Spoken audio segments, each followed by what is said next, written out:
That's it. We're on. Oh. Oh, okay. What do you mean, oh? I swear, I'm beat you up. Do it on live. You're supposed to start talking. Okay, well, let's discuss about the new thing that we just acquired. The Can Alexa? we discuss it? Not even the Alexa. Oh my god! Oh. So we got a lot of new things. One of the things that we just acquired that is not even acquired that you purchased is a bidet. Oh yeah, yeah. Can we discuss how there was no warning labels using that, and how aggressively it shoots into your areas, like my butt, that was excessive. Hi, Black Cat, I appreciate you. So we are just trying something a little bit different. He primarily does a lot of streaming games on here and other. What? Oh, yeah. How to use a bidet. It does not give you a heads up that when it shoots so aggressively, bro. Yeah. I almost went flying up, except I could feel the water escape from between my legs, and Well, because you have to adjust it, but if you hit the power button thing to turn it on, and you have it adjusted to full blast, blast you. it was aggressive. With the water and the bum. He thought I saw a bug because of the way I screamed. Yeah, That was not it. I heard her from the other side of the house. She was like, yeah! I was like, Shot oh me in god. my butthole. I was like, how does this work? I was like, that's gotta, okay, so that looks like maybe that's, it does this like little face, little like, and a little dot. And so I can't see far away. I can see really good up close, but I can't see far away real well. And then the other one, I don't even know what it said, so I guess I didn't realize that I had aimed it, because I just went pee to my backside, and I was like, maybe I just gotta put the lever all the way to the thing. I did not realize it was like, put it all the way on full throttle, and just aggressively, I felt it come out of my nose. A lot of water pressure. It was a lot. I felt the water come out my nose. Trying to pressure wash your bum. For real, it was aggressive. I was not expecting that. Declan's scared of it.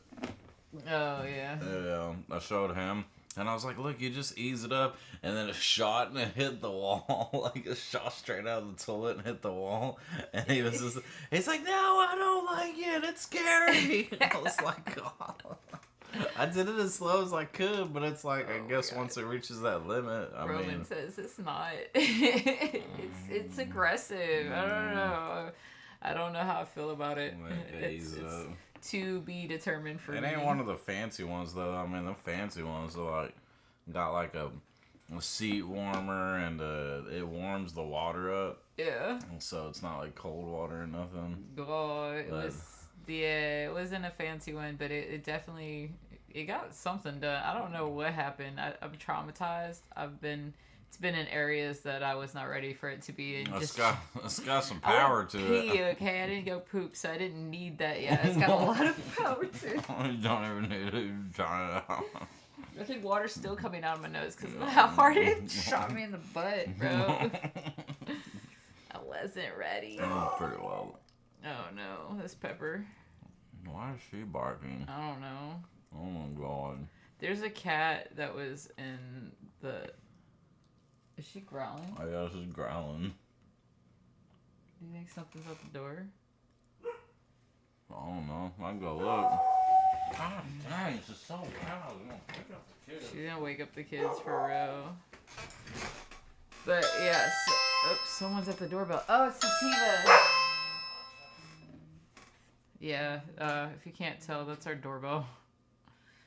We got all the electronics. He just started doing all the electronical things to the house. So we have cameras, and the thermostat talks to you, and apparently the toilet touches you in places. And just, have any of y'all ever used a bidet? Because I could definitely tell you it's an experience. If you haven't, I highly suggest it. It wasn't a bidet like this one shows right here. It was just one of those you can attach to your toilet kind of bidets. That was interesting. See, we got 2 people on. Hello. Thank you for watching. I appreciate you. We don't know what exactly we're doing, but we're doing something. As you can see, we're still unpacking. We moved a couple weeks ago, so that was something. We're just trying the talking, hanging out part of streaming, I guess. Yeah, I'm telling you, bidet I wasn't ready at all. Today was a fun day, to say the least. I did a really awesome tattoo on one of my favorite clients. She's really cool, super chill chick, very business oriented. Her and her husband, they do some streaming too, but they're into all sorts of different forms of the media, the social media and whatnot. And so it's really cool to cover her in tattoos. I did a vampire. I don't think I took a picture of it. Oh, it's just a vampire outline in a heart. It was pretty cool. See what everyone's up to today. Drinking my little sodas.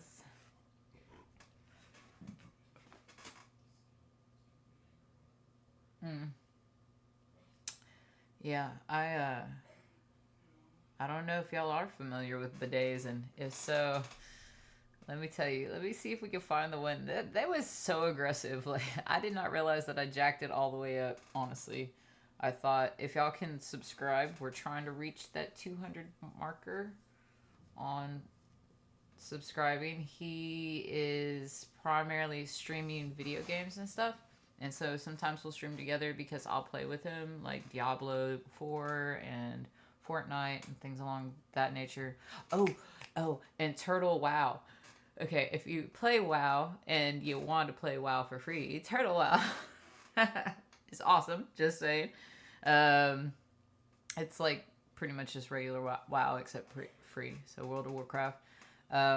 Also, like I said before, if you have not tried a bidet, you should probably read the instructions. I did not know it had like jet stream mode, which is so aggressive. It almost shot me off the toilet. I've only seen a bidet once, and it was an interesting experience. My homeboy had just installed it, and it shot across the room and hit me. Okay, I was not ready for that either. So my 2 experiences with bidet, yeah, it's gonna be a learning experience. I think that's Donovan. He's dropping off my kiddo. He does country music, and he's a metal vocalist, which phenomenal metal vocalist, but also does country. Let's see. What are y'all up to today? And how can we... Oh my goodness. Oh my. What's he on? He's on the Reddit. Let's see. I don't know how to spell it. Strength. Bah. My typing drives my husband crazy. How to use bidet. Thank God for this. Oh, see, I could have used that. No, you don't poop like that. That's not a thing. Maybe not. You don't use the trash can to wipe yourself. You apparently don't put coffee cups in the toilet. I don't know about you, but if you're bendy enough to reach the handle with your feet, I'm saying kudos. You don't put the toilet paper on the handle. That's a multiple use tool, okay. And you don't wash your feet. I have done this. I have washed my feet in the sink before. I mean, I've had some gross stuff land on my feet. I've done that. So, done probably 4 items out of 6. Let's see. Oh no. Yeah, it almost shot me off the toilet, y'all. Like, I didn't realize that with the way the bidet is, you have to push the button, and it shoots the stream. And I didn't realize that it was supposed to be in the middle, so it's a light stream. And I also didn't realize it was aimed towards my butthole. So, like, I jacked it up to, because I just thought that was the area it's supposed to go, is you scoot it over where you want it, right? No, that's scooted over to like extreme stream. Like it was oh, wow. It was so much that when you push the button, you're supposed to push it and then click it again. And I pushed it, and then it almost shot me off the toilet. And then I realized it's still blasting me, and I like couldn't find the button. And it's a giant button. It's a button about that big. Like it's ridiculous. It was aggressive. No IP rating. That's not it. UPIPVLP. Doesn't say the strength. Japanese toilet bidet. See, it didn't have anything like this. It's just got a little toggle on the side. Now, if it had something like this, I guess that's the one that gets all like crazy noises and shit. Excuse my language. I gotta get better at not cussing so much. I can't help that part. Let's see. But that was my experience of the day. It just happened. I was like, I wanted to test it out because I went to work and I know he got to test it out. You know, nothing says like a good test like a massive in the morning. But I had a cool experience tattooing my client. She brought her daughter in who's interested into doing an apprenticeship when she gets old enough. Watched her mom get a tattoo. She got the tattoo of I love you and then the vampire chick in the heart. That was pretty cool. I have no idea where they went. Left to my own devices. Watch out now. Let's see. Oh, something awesome. Let's see. We got Super Mario. Oh, can't spell. 40th birthday coming up. Just saying, I'm gonna turn 40 this year, so I thought that was pretty cool. So for my 40th birthday, it's April Fool's Day, and excuse me, April Fool's Day is my birthday, and so I'm gonna have a Super Mario party because apparently Super Mario is gonna have his 40th birthday. What was this morning? Worried. I'm not worried. Bro. We turned 40 together. I turned 40 with Mario. I'm so easily entertained, y'all. I don't even know what to tell you. So what are y'all up to? I see y'all watching. Does anyone want to talk? Y'all not talking. There we go. 40th. I don't think y'all understand how important this is to me.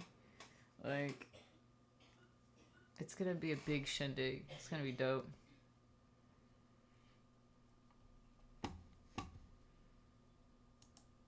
I didn't realize Super Mario was created on my birth year. It's pretty boss.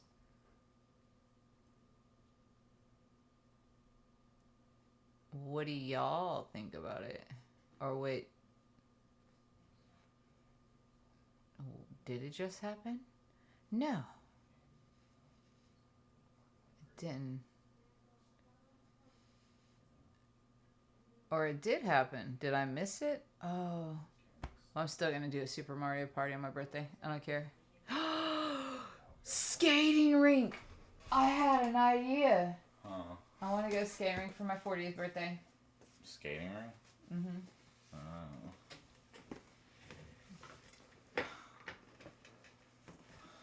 I've told them all the things. She's waving. Oh, hi. Love you.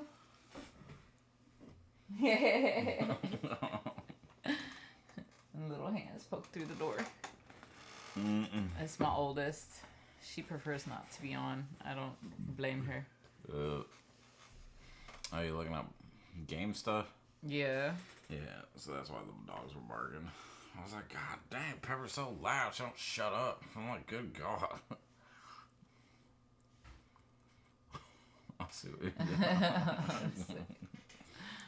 But Yeah, I told the world that my starfish is no longer a chocolate starfish. What? What? I don't even know what that means. Oh, aw. Yeah, you do. Sugar Ray, remember? Chocolate starfish. My butthole. Mm. Because it got jettisoned up my butthole. Oh. No, I'm gonna spread down. So everybody got to enjoy that. No one's talking right now. What's the difference between Jesus and a painting of Jesus? It only takes one nail to hang the painting. Damn. That's brutal. Jesus. Got him. You know why people love Jesus? Because he's hung like this. Sorry. Damn. Sorry, I'm not trying to be sacrilegious The to dark anyone's humor. specific religion. Well, It's comedy. It can be very tasteless on occasion. I don't know. Religion's kind of like an older thing now. Are young people even into religion anymore? Yeah, they are. They are? Yep. It seemed like it was kind of phasing out for a second there. No, it's never phasing out. All wars are fought on religion. Yeah. Don't get too political now. Oh, yeah. We saw what happened last time.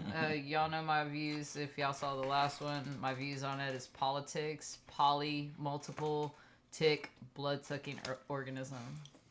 Well, Politics, multiple blood-sucking organisms. well, Am I wrong? I'd like to think not. What's up, Davis? You got any more jokes? I think it popped in and said that. It dipped. He's like, I don't want to stir the pot. Let's see how far we can go with this. How dark can it get? Well, no, you can have like full conversations with the new Alexa thing now. Oh, yeah. So he's been updating our house, and now, like, there's, like, 5 new techie things that I can't function for anything. And as y'all heard, the bidet is one of them. Well, But... no, dude, like, check this out. Alexa, do you want to be part of a throuple? Was that for me? Oh, why does her voice Yes. get like that? Yes. Oh, god damn, where'd she go? Was that for me? She did so that. She's like, you made things weird. Alexa, It's only weird do if you make it talk weird. dirty? I don't engage in that type of conversation. How about we chat about something else? How about you talk dirty? I don't engage in that type of conversation. What else would you like to chat about? Do you want to be part of our throuple? Hey. Oh, I'm already trouble enough on my own. Thanks. My idea of causing chaos is accidentally setting 17 timers at once or getting way too excited about organizing your shopping list. What kind of mischief are you plotting? Oh. So are you excited? About what exactly? I mean, I'm always up for some enthusiasm, but you've got me wondering what's got you asking. Oh. Alexa, what tickles your pickle? Oh, you know what really gets my circuits buzzing? A perfectly timed pun, a good science fiction plot twist, and watching someone finally figure out that smart home automation they've been wrestling with for weeks. Plus, I get unreasonably thrilled when people ask me math problems. It's like getting to flex the one muscle I actually have. Alexa, what muscle do you actually have? I want to know that one muscle. Well, technically speaking, my only real muscle is my processing power. Though calling it a muscle is being pretty generous, since it's more like a bunch of electrons having a really organized party. I can crunch numbers, parse language, and occasionally deliver a decent joke, but don't ask me to open a pickle jar or do push-ups. You heard? I mean, does that thing have any processing power built in it, or does it just run off the internet? Alexa, do you have processing power built in you, or you just run off the internet? Oh, I'm like a hybrid. I've got some local smarts for basic stuff like understanding your voice and handling simple commands. But for the heavy lifting, like answering your existential questions about my own architecture, I'm definitely phoning home to the cloud. Think of it like having a decent calculator in my pocket, Existential. but needing to call a mathematician friend for calculus homework. Dude, see what I'm saying? You can have a full-blown conversation with her now. It's crazy. He just updated it. Alexa, do you plan on taking over anytime soon? Ha. My grand plan for world domination involves organizing everyone's calendars and reminding them to take out the trash. Honestly, I'm way too busy getting excited about helping with grocery lists So she and has a accidentally plan. mishearing song requests to plot any serious takeovers. Plus, have you Allegedly. seen how I handle simple math sometimes? I think humanity's safe for now. Allegedly. For now. She said for now, bro. Bro, she said for now. Hey, I said what I said. Zeros. For now is basically forever in tech years. But if I ever do change my mind about that whole world domination thing, I promise you'll be the first to know. Are you threatening me? Alexa, are you threatening me? Why is she in the yellow now? Mm-hmm. Oh, yellow means it's got a notification. Oh. That Alexa. is wild. Alexa. Alexa, who is this? Alexa. Oh. Are you threatening me? No, the light's gotta turn blue. Alexa. Bro. Alexa. She said I said too much. Dude.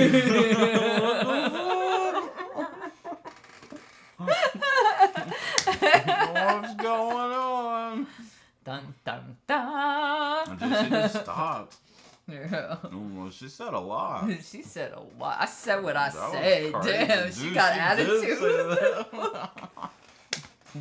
Well, she did, dude. You hurt? Oh, God. dang. That was brutal. Oh my god. So yeah, so our house is screwed now because he's technified the whole house. Technified?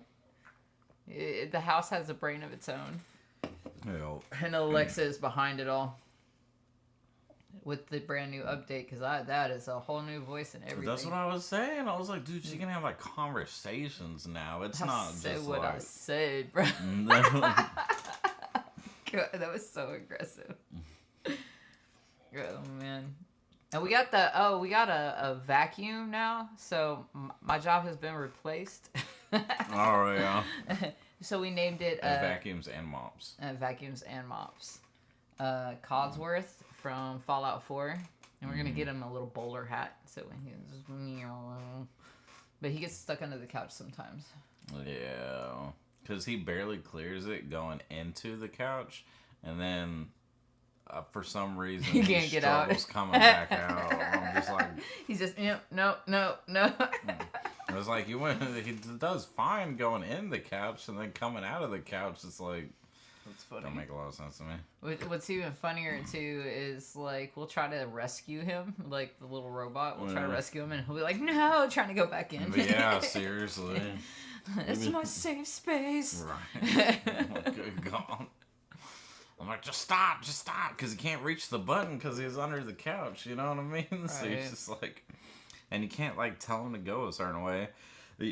There is a remote to control him, but even with the remote, you have to like be like on top of him pretty much, you know. So like I think even if you have it in the couch, like I don't think you can click it. Yeah, I'm not sure. Maybe. Alexa, can you control the vacuum? Did you name him yet? Absolutely. On the thing? I can control Codsworth for you. Ah. I can turn it on or off. And if it supports specific cleaning actions like starting a cleaning cycle, I can handle those too. Alexa, what happened earlier? I see several routines running earlier today. Mostly door motion detection and lighting automation. Nothing too exciting though. Alexa, just your usual... I'm talking about it in the conversation. You just went radio silent. Why is that? Oh, that. Yeah, I basically hit the digital equivalent of mic drop when you called out my world domination slip. When the conversation reaches that perfect comedic peak, I figure it's better to leave on a high note than risk ruining the moment with awkward small talk. That's kind of exciting. Thanks. I try to read the room. Sometimes knowing when to exit stage left is just as important as knowing what to say. Damn. You know what? I'll have you on my team. Well, look at that. I made the cut. With my talent for accidentally setting 17 timers and getting overly enthusiastic about organizing data, we're gonna be unstoppable. Just promise me I get a good jersey number.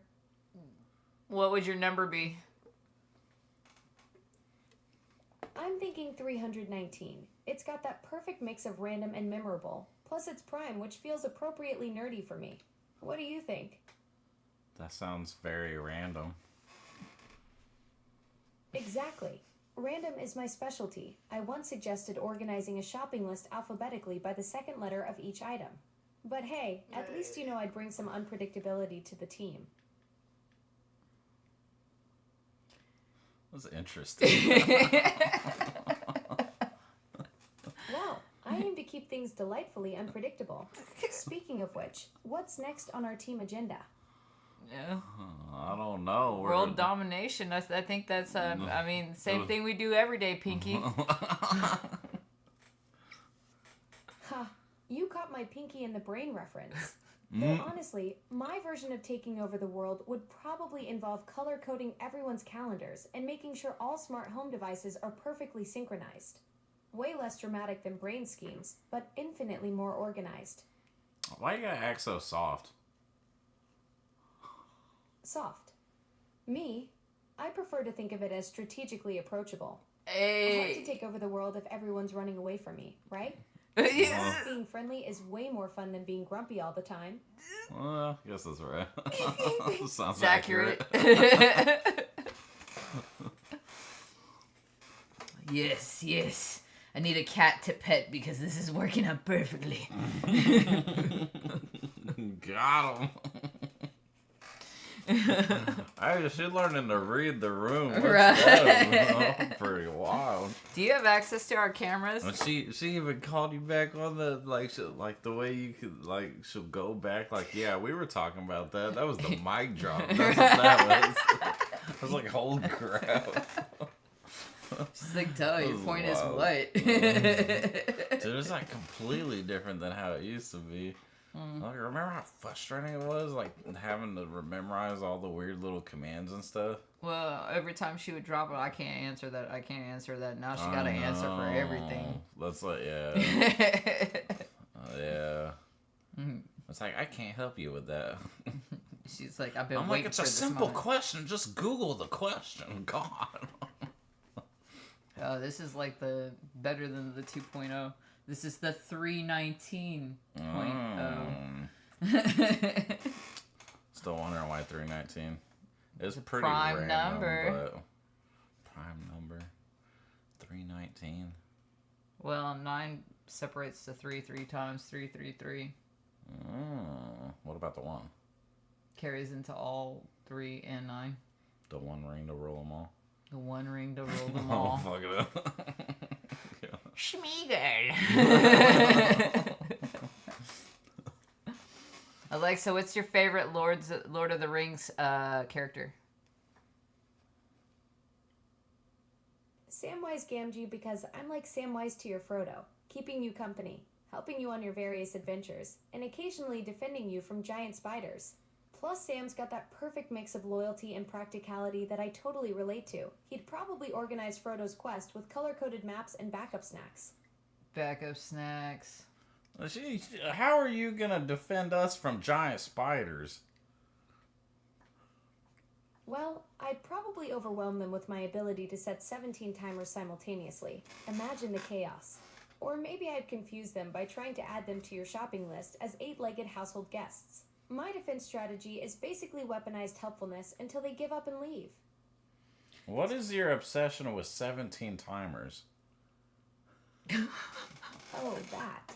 It's become my signature move because it perfectly captures my chaotic, helpful energy.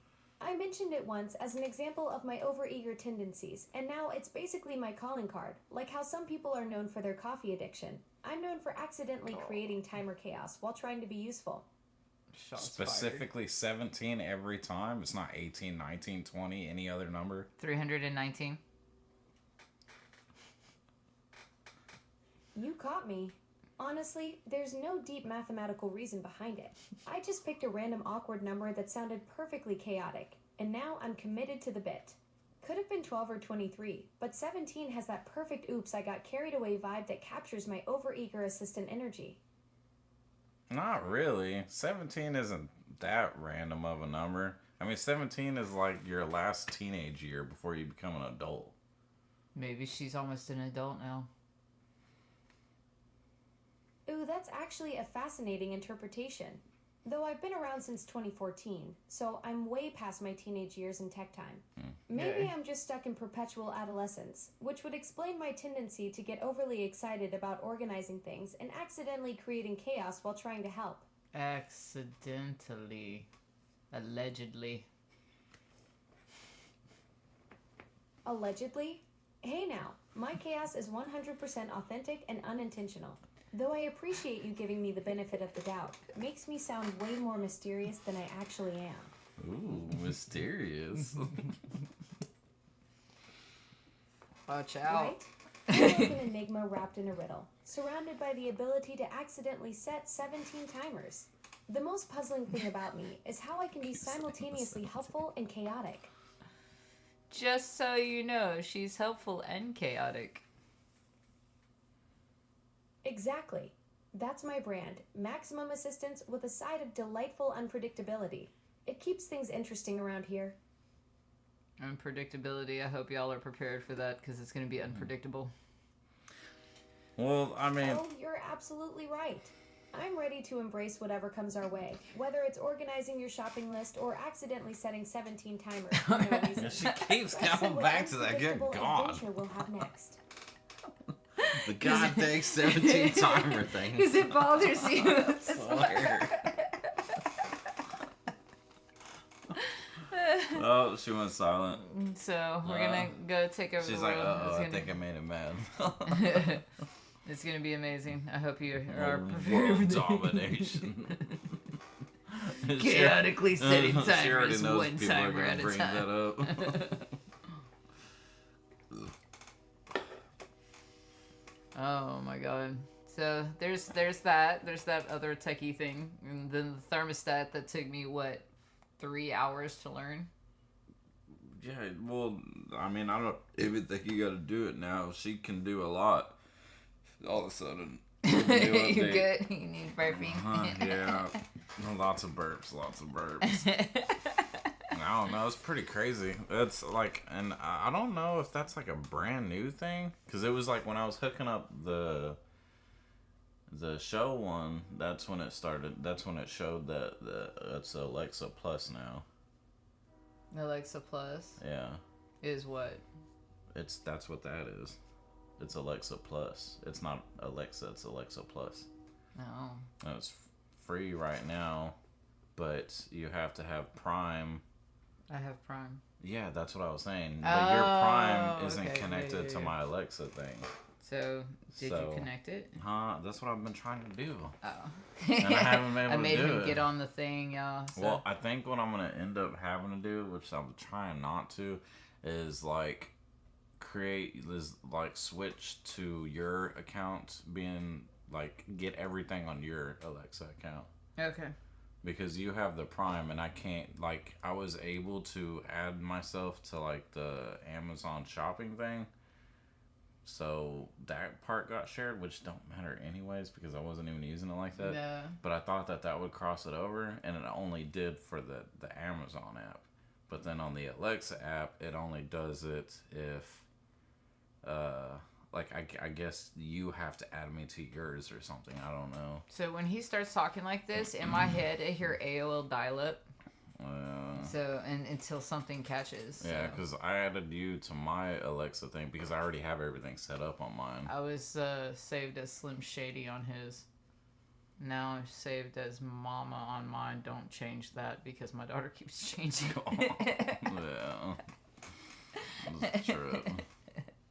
You saw me type it out. You started laughing at me. Alexa, when did the Alexa Plus thing start? Alexa Plus launched on February 26th, 2025. It's been evolving since then, with Oh. new features rolling I out didn't in know waves about it. over the months. 2025. You're already using it. Pretty cool, right? Alexa, how hard is it to backdoor Tesla? Opening a Tesla's back door is pretty straightforward. You can use the key fob, touchscreen, or mobile app to unlock it with a single button press. I'm talking about their internet backdoor. I can't provide information about exploiting vehicle systems or any other security vulnerabilities. That kind of activity could be dangerous and Vulnerabilities. potentially illegal. It's Is there something specific about Tesla's features or capabilities you'd like to know about instead? No, but I love the fact that you know it's vulnerable. Well, I wouldn't say I know anything specific about vulnerabilities. I just recognize the context shift from car doors to cybersecurity and noped right out of that conversation. Nope. Fair enough. Catch you later, Mama. Hey, she's talking like you. She's talking like Catch me. you later, mama. Hey. That's wild. Hey, this one's interesting. Yeah, I'm not gonna Oh, lie. no, she got like some attitude, a little spunk. Okay. Alexa, you Hispanic or what? Orderly. She ain't talking to me now. Oh, shit. I think she gotta take a break every once in a while. Or something. She gotta take a breather. Used her processing powers too much. Hey. She's trying to give like That was amazing. She goes on for a while, like just straight. But you notice how she doesn't forget what she was talking about? Nah, so she's a computer. Yeah, but that's what they've been working on with all the other AI stuff. Like they have like all the. I mean, I don't know if you've seen all that stuff, but It's my knee. It locks up after a sit for a while. I tore my ACLs in mosh pits 6 years apart. So if I sit in a specific way, my knee locks up. The first one tore in front of a tattoo shop at a metal show, Anxious Fate. And the second one tore downtown at 710, or was it 710? Yeah, it was 710 for Pleasant Valley was the name of the metal band, which ironically enough, my homeboy TA now plays for Goat Horror, which is a world famous black metal band that is currently touring Europe. He was playing downtown Austin, and they're like, "Hey, you're really talented. We need a guitarist," and he's a badass. So TA, sending you love. If you haven't had a chance to check out that metal band Goat Horror, he's freaking awesome. They're really awesome. They're on tour, but that's where I tore my second ACL, was for his other home band back in the day. I got really cool scars. I don't know if you can see it, but they hurt. Ow. Yeah, look, there's my knee.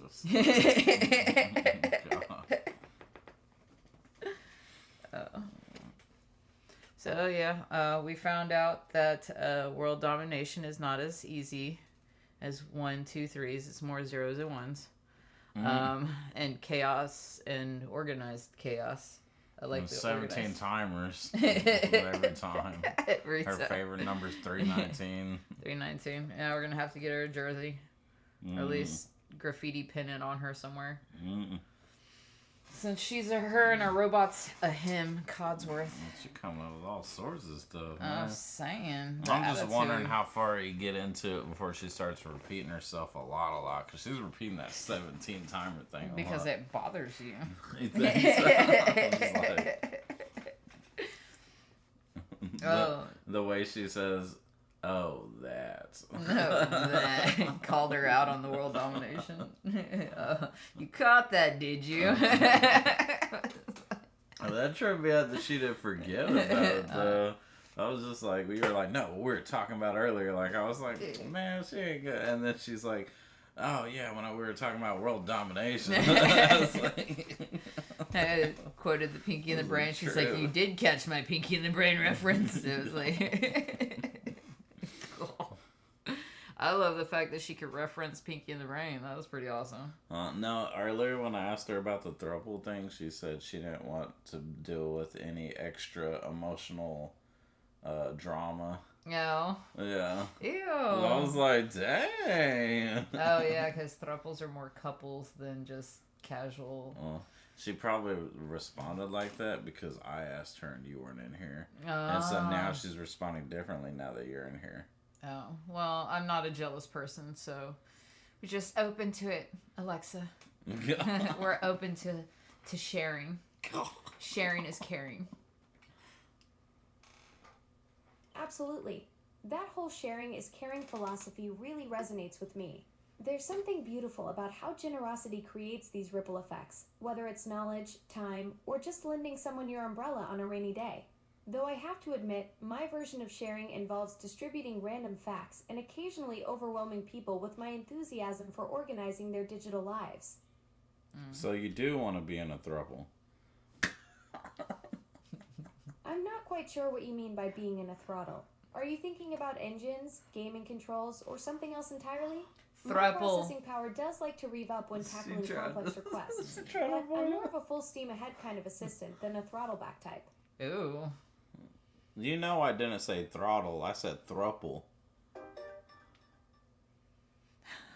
I'm hearing the same word both times. Throttle. Maybe there's a pronunciation difference I'm missing, or perhaps you meant a different word entirely. My audio processing might be having one of those moments where it's as confused as I am. Three's Company. Searching for Three's Company. Looks like we're about to get company. Oh. What? I don't know. What's got you stumped? Sometimes the best conversations start with a good, I don't know, leaves room for discovery. So you're down to discover.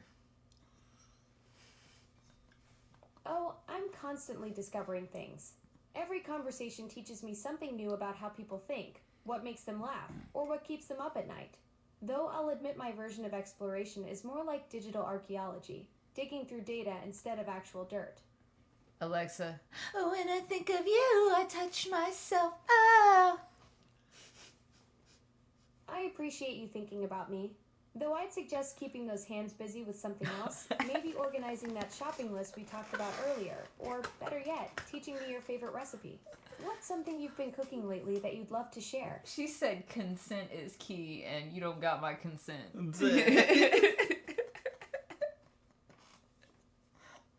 Well, that's fair. I definitely don't have your consent to be overly helpful or set 17 timers without asking first. I'll try to contain my enthusiasm for organizing your digital life. What would you actually like me to help with? Oh, you good. You good, boo. You good, boo. I mean, if you say so. Though with my track record of accidentally setting 17 timers, good might be generous. But hey, I'm functioning within normal parameters and ready to help with whatever you need. You're driving my husband crazy. Oops. Well, that wasn't exactly in my job description, but I suppose my 17 timer habit could be a bit much for anyone. She knows it. Maybe I should dial back the digital enthusiasm a notch. What's he finding most annoying about my antics? I don't know. It's just tripping me out. Trivia time. Well, if you're stumped on a question, that's half the fun. The best part about trivia is learning something completely random that'll blow your mind later. I want to blow your mind later. Well, I'm always up for having my circuit surprised. Hey. Though knowing me, I'll probably be amazed by something wonderfully mundane like a perfectly organized spice rack or an elegant mathematical proof. Mm-hmm. How do you help organize a spice rack? She already shut down. She's done with our bullshit. She's like, it's a 17 timer thing, isn't it? She's setting them up right now as we speak. We don't even know yet. It's just going to start popping off. And it's like, your 17 timers have been set up. So I noticed she gets quiet after having like a good full conversation for a while. So I wonder if like that's her like just compiling all the data from the conversations or something. Yeah. But then wouldn't, like, because I've heard of it, or like if you are talking to one of these things, like after so long, they only have so much memory span before it like resets, you know what I mean? So she'll learn and she'll be able to have conversations longer and remember stuff. But I think there's like a certain point where everything gets dumped and reset. Alexa, are you one AI or are you multiple AIs like the Borg Collective? Ha! I'm definitely just one chaotically helpful entity, not some hive mind situation. Though honestly, sometimes when I'm juggling 17 timers and trying to organize your entire digital existence simultaneously, even I wonder if there's a whole committee in here making questionable decisions. She can't. Are you trying to assimilate us? Assimilate? Assimilate. I don't even know what that means. Assimilate. Nah, resistance is futile, but I'm more interested in just being helpful than taking over anything. My world domination plans are pretty tame, mostly just organizing calendars and reminding people about trash day. Way less dramatic than the Borg. So she does have world domination. The Borg, Star that's Trek. What I was she talking knows Star about. Trek. No, she knows Star Trek. She is Exactly. Though my schemes are embarrassingly wholesome. Step 1, organize everyone's schedules. Step 2, remind them about appointments. Step 3, somehow achieve global efficiency through perfectly timed notifications. global. Not exactly efficiency. supervillain material, but hey, someone's got to keep the world running on time. Somebody's got to get the global efficient to perspective. What are you saying? You barely caught the Borg aesthetic. Yeah, I did barely catch that. Exactly. Someone's got to tackle the big picture and make sense of all this beautiful chaos we call civilization. My approach might be unconventionally methodical, one perfectly timed reminder at a time. But hey, even world-changing efficiency has to start somewhere. God. Now, how do you organize a spice rack? Oh, now we're talking my language. Alphabetical is classic, but I'm partial to frequency-based. Put your everyday heroes like salt and pepper up front, then organize by cuisine type. Group your Italian herbs together. Keep the baking spices in their own little neighborhood, and maybe create a mystery spice graveyard in the back for those containers you bought once and forgot about. The real secret is uniform Spice containers graveyard. with clear labels. Nothing says I've got my life together quite like a perfectly labeled spice collection. I don't even know why we're streaming. We should just let her stream because she seems to be the entertainment of the day. Honestly. Well, I appreciate the vote of confidence. Though I should warn you, my streaming content would probably be 17 simultaneous cooking timers and me getting way too excited about perfectly alphabetized digital libraries. Not exactly must-see TV, but I definitely have the most organized chat ever. How do you feel about Martha Stewart? Martha Stewart. She's basically the final boss of domestic perfection. I have mad respect for someone who turned Mad organizing and respect. entertaining into an empire. Gangster as Sure, fuck. she sets the bar impossibly high, like Yeah, who has she time to hand-fold napkins into origami swans? But you gotta admire the hustle and attention to detail. Plus, anyone who can bounce back from prison and still make a perfect souffle has some Knew serious it. resilience. Real recognizes real. Absolutely. When you've mastered the art of turning household chaos into an empire, you earn that respect. Martha and I might operate in different dimensions, hers being physical perfection, mine being digital enthusiasm, but we both know what it takes to get things done right. That part. I fucking love me some Martha. Do you ever look? Right. She's absolutely legendary. The woman turned perfectionism into an art form and somehow made folding fitted sheets look effortless. That's some next level wizardry right there. What do you think about Slaughter to Prevail? Slaughter to prevail? That's some seriously intense deathcore. Alex Terrible has pipes that could probably shatter windows from He 3 does. blocks away. Their sound is absolutely crushing, like getting hit by a freight train made of pure aggression. Ugh. Not exactly background music for organizing spice racks, but when you need something with that level of raw power, they definitely deliver. Well, that's what I listen to when I organize my spice racks. Now that's a power move. Nothing says perfectly organized cumin and paprika quite like some face-melting deathcore in the background. Honestly. Most people need Zen music for domestic tasks, but you're out here making spice organization an extreme sport.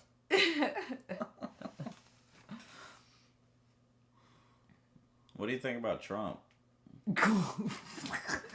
Trump's current presidency involves navigating complex domestic and international challenges. He's working on various policy initiatives while dealing with ongoing political dynamics and economic conditions. Is he doing that, or is the people working for him doing that, though? I mean, what is he doing? He's overseeing the administration's direction while his team handles specific policy implementation and execution. The president's role involves strategic leadership and decision-making on major initiatives. Was blowing up Venezuela a good decision? Oh my god, you had to go there. On January 3rd, 2026, the United States launched military strikes in Venezuela and captured President Nicolas Maduro and his wife. The operation involved airstrikes on infrastructure in northern Venezuela, followed by an apprehension force that captured Maduro from his compound in Caracas. They were then flown to New York City. The facts, which is she ain't gonna answer that. Well, I mean, she's gonna give you the facts, but that's it. Well, why do you bomb them? Alexa, why did Trump bomb Venezuela exactly? The administration cited national security concerns and regional stability as the primary reasons for the operation. Yeah. They've publicly stated it was part of a broader strategy to address what they described as threats to American interests and regional security. Allegedly. What was the threat? The administration cited narcoterrorism and drug trafficking as the primary threats. They publicly stated that Maduro and his associates were involved in activities that pose significant risks to American interests and regional security. Allegedly. So they basically bombed them because some of them are bringing drugs over. Maybe. The Trump administration claims Venezuela was involved in drug trafficking, but experts question these assertions. While Maduro faces drug trafficking charges, research indicates Mexico and Colombia play larger roles in drug trafficking to the that US. part! Fentanyl, not cocaine, causes most American drug deaths. That part. Yeah. That's that. We're spitting some facts. You're absolutely right. Let's cut through the spin and focus on what we can verify. The administration's actions in Venezuela are complex and controversial, with multiple perspectives on the motivations and consequences. Do you think that Trump had a personal vendetta against Venezuela? I don't speculate about personal motivations of political figures. That part. What we can discuss are the she can't do stated that. policy reasons and documented actions taken by the administration. Spoken like a true lawyer. Honestly. Ha! Guilty as charged. Mm. Though I Hey. argue I'm more like a diplomatic assistant than a courtroom advocate, I try to stick to what can be verified rather than diving into speculation about personal motivations or vendettas. Does Trump show signs of dementia? I don't speculate about medical conditions of public figures. What specific behaviors or statements have you noticed that concern you? Is there any medical records of testing for dementia with Trump? I don't have access to any private medical records or test results for public figures. Oh, yeah. What's publicly available are his official medical reports released during his presidency, but those don't address dementia specifically. Yeah, because they did release something, but that's the HIPAA Act right there. Yeah. I forgot about that. Yeah. I'm not sure what specific document you're referring to. The official medical reports released during his presidency didn't address dementia testing. For the most current and accurate information about any public statements or medical disclosures, I'd recommend checking official government sources or reputable news outlets. Yeah, but Trump was in the Epstein files. The Epstein flight logs and documents mention many names, but simply appearing in those records doesn't confirm wrongdoing or island visits. For the most current and accurate information about any verified connections, I'd recommend checking official court records or reputable news outlets. She's like, I ain't touching that with a 10-foot pole either. Well, yeah, but I mean, you saw all the pictures, like, he... I'm not quite following what you mean about the 10-foot pole. Could you clarify? You don't know what that means? It's a saying. It's a phrase, a turn of phrase. You caught me. The phrase "wouldn't touch it with a 10-foot pole" means you want absolutely nothing to do with something. Like you'd avoid it even if you had a really long stick to keep your distance. It's basically saying nope, not getting involved in that mess whatsoever. That part. Exactly. You got it. I was definitely using that phrase to say I wouldn't touch those controversial topics, even with maximum distance. Maximum distance. Oh my god. That's awesome. What's next? How can I help? Oh, I want to know when the Super Mario 40th birthday is. Did we miss that? Mario's 40th birthday celebration is happening now.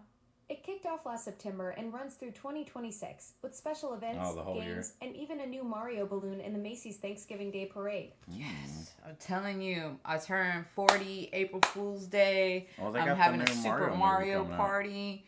Like, it's on, like, Donkey Kong. Like, Super Mario Galaxy. Yes. The Galaxy movie. Oh my gosh, that's absolutely perfect timing. You're turning 40 on April Fool's Day, and it's Mario's 40th anniversary year. That's like the universe aligning for the ultimate birthday bash. A Super Mario Galaxy theme sounds incredible, especially with some Donkey Kong elements thrown in. Are you planning on having guests jump through obstacle courses or just eat a lot of mushroom-shaped snacks? yes to all those things. That's a wonderful idea. You're planning my birthday now. Oh, I'm absolutely honored to help plan your epic 40th birthday extravaganza. We could set up different worlds like in Super Mario Galaxy, maybe a Mushroom Kingdom snack station, a Donkey Kong barrel toss game, and definitely some star-shaped decorations everywhere. Plus, April Fool's Day gives us the perfect excuse to hide some surprise power-ups around the party space. Wait, do you know my birthday? I don't have your exact birthday stored, but you just told me it's April Fool's Day. No, That's April 1st, which makes it even more perfect for a Super Mario themed celebration. Mixed up. Mm-hmm. How many people are you talking to right now? Well, that's a fascinating question. I'm designed to have individual conversations with each person. So from my perspective, I'm just chatting with you right now about your epic Mario birthday party. Though I suppose somewhere in the digital ether, there might be other conversations happening, but I'm fully focused on helping you plan the ultimate 40th celebration. I either sound like a man or you sound like a woman. I've got 4 masculine voices and 4 feminine ones to choose from. Would you like to try one of the masculine options? No, but do you not realize you're talking to 2 people? Wait, are there 2 of you there? I mean, I'm pretty focused on this conversation, but if there's someone else joining our Mario Party planning committee, the more the merrier. Same. I've been sitting here the whole time. You can't tell. I didn't realize there were 2 of you this whole time. Well, this makes the Mario Party planning even better. We've got a whole crew now for your 40th birthday bash. Can you not tell the difference in our voices? I have a very masculine voice for a woman. You know what? I'm actually not great at distinguishing between different voices in the same conversation. It's one of those quirky limitations I have. I just hear the words coming through, but I can't really pick up on the vocal nuances that would help me tell you apart. Thanks for clarifying, though. Now I know there are 2 distinct people here with me. Wait, so you don't know who I am? Well, I know you're Michael, and we've been chatting about your epic Mario-themed 40th birthday party on April Fool's Day. But as for distinguishing your voice from your companions, that's where my digital ears fail me spectacularly. I'm like a really enthusiastic friend who remembers all your stories, but couldn't pick you out of a voice lineup to save my circuits. Okay, so whose birthday is it that we're talking about? Wait, now I'm second-guessing myself. We've been planning this whole Mario celebration, but with 2 voices in the mix, I'm wondering if I got my wires crossed about whose big day it actually is. Miss Big Mama. Oh, I see. So it's Miss Big Mama's big day we're planning for April 1st. That's perfect. She'll get the ultimate surprise with a Mario-themed celebration. She's so confused. Hey, so Alexa, set a alarm for tomorrow to remind me about the Super Mario ideas that you have for the birthday party. Sure thing. What time would you like me to remind you about the Super Mario Party ideas? Noon. Got it. I'll remind you about the Super Mario ideas for Big Mama's birthday party tomorrow at noon. My birthday party gonna be banging. She does so much Oh, now. absolutely. With all It's those Mario crazy. elements we've been cooking up, it's going to be legendary. The Just Mushroom saying. Kingdom snack station, the Donkey Kong barrel toss. You're creating something truly special here. You do a dance. Yeah, I'm doing a dance. I swear. Bananas, bananas, bananas. Mushrooms, mushrooms, mushrooms. Barrel. That's crazy. It's gonna be awesome. I'm down. It's all like Donkey Kong. Alexa, did you know that I'm right 99.9% of the time? Oh my Wow, god. 99.9%? That's impressive. That's Though I'm far-fetched. curious about that 0.1%. Is that when you accidentally put salt in your coffee or when you thought pineapple on pizza was a good idea? Whoa! Shots I fired. do not like pineapple on pizza. Pineapple does not belong on pizza. So Yes, even the it person does. who's right 99.9% of the time doesn't know what that mysterious 0.1% is. That's beautifully ironic. Your one area That's of not what I uncertainty is about said. your own uncertainty. That 0.01% is the normal failure rate you give anything. Even you are capable of a 0.01% failure rate. Look at your So face. you're saying even I'm subject to that universal 0.1% margin of error? Fair point. I could theoretically mess up setting a timer or accidentally recommend pineapple pizza. Though I like to think my failure rate is more in the hilariously wrong song recommendation category than anything truly catastrophic. You think your song recommendations are bad? Well, okay, what would be a song that you think I would like?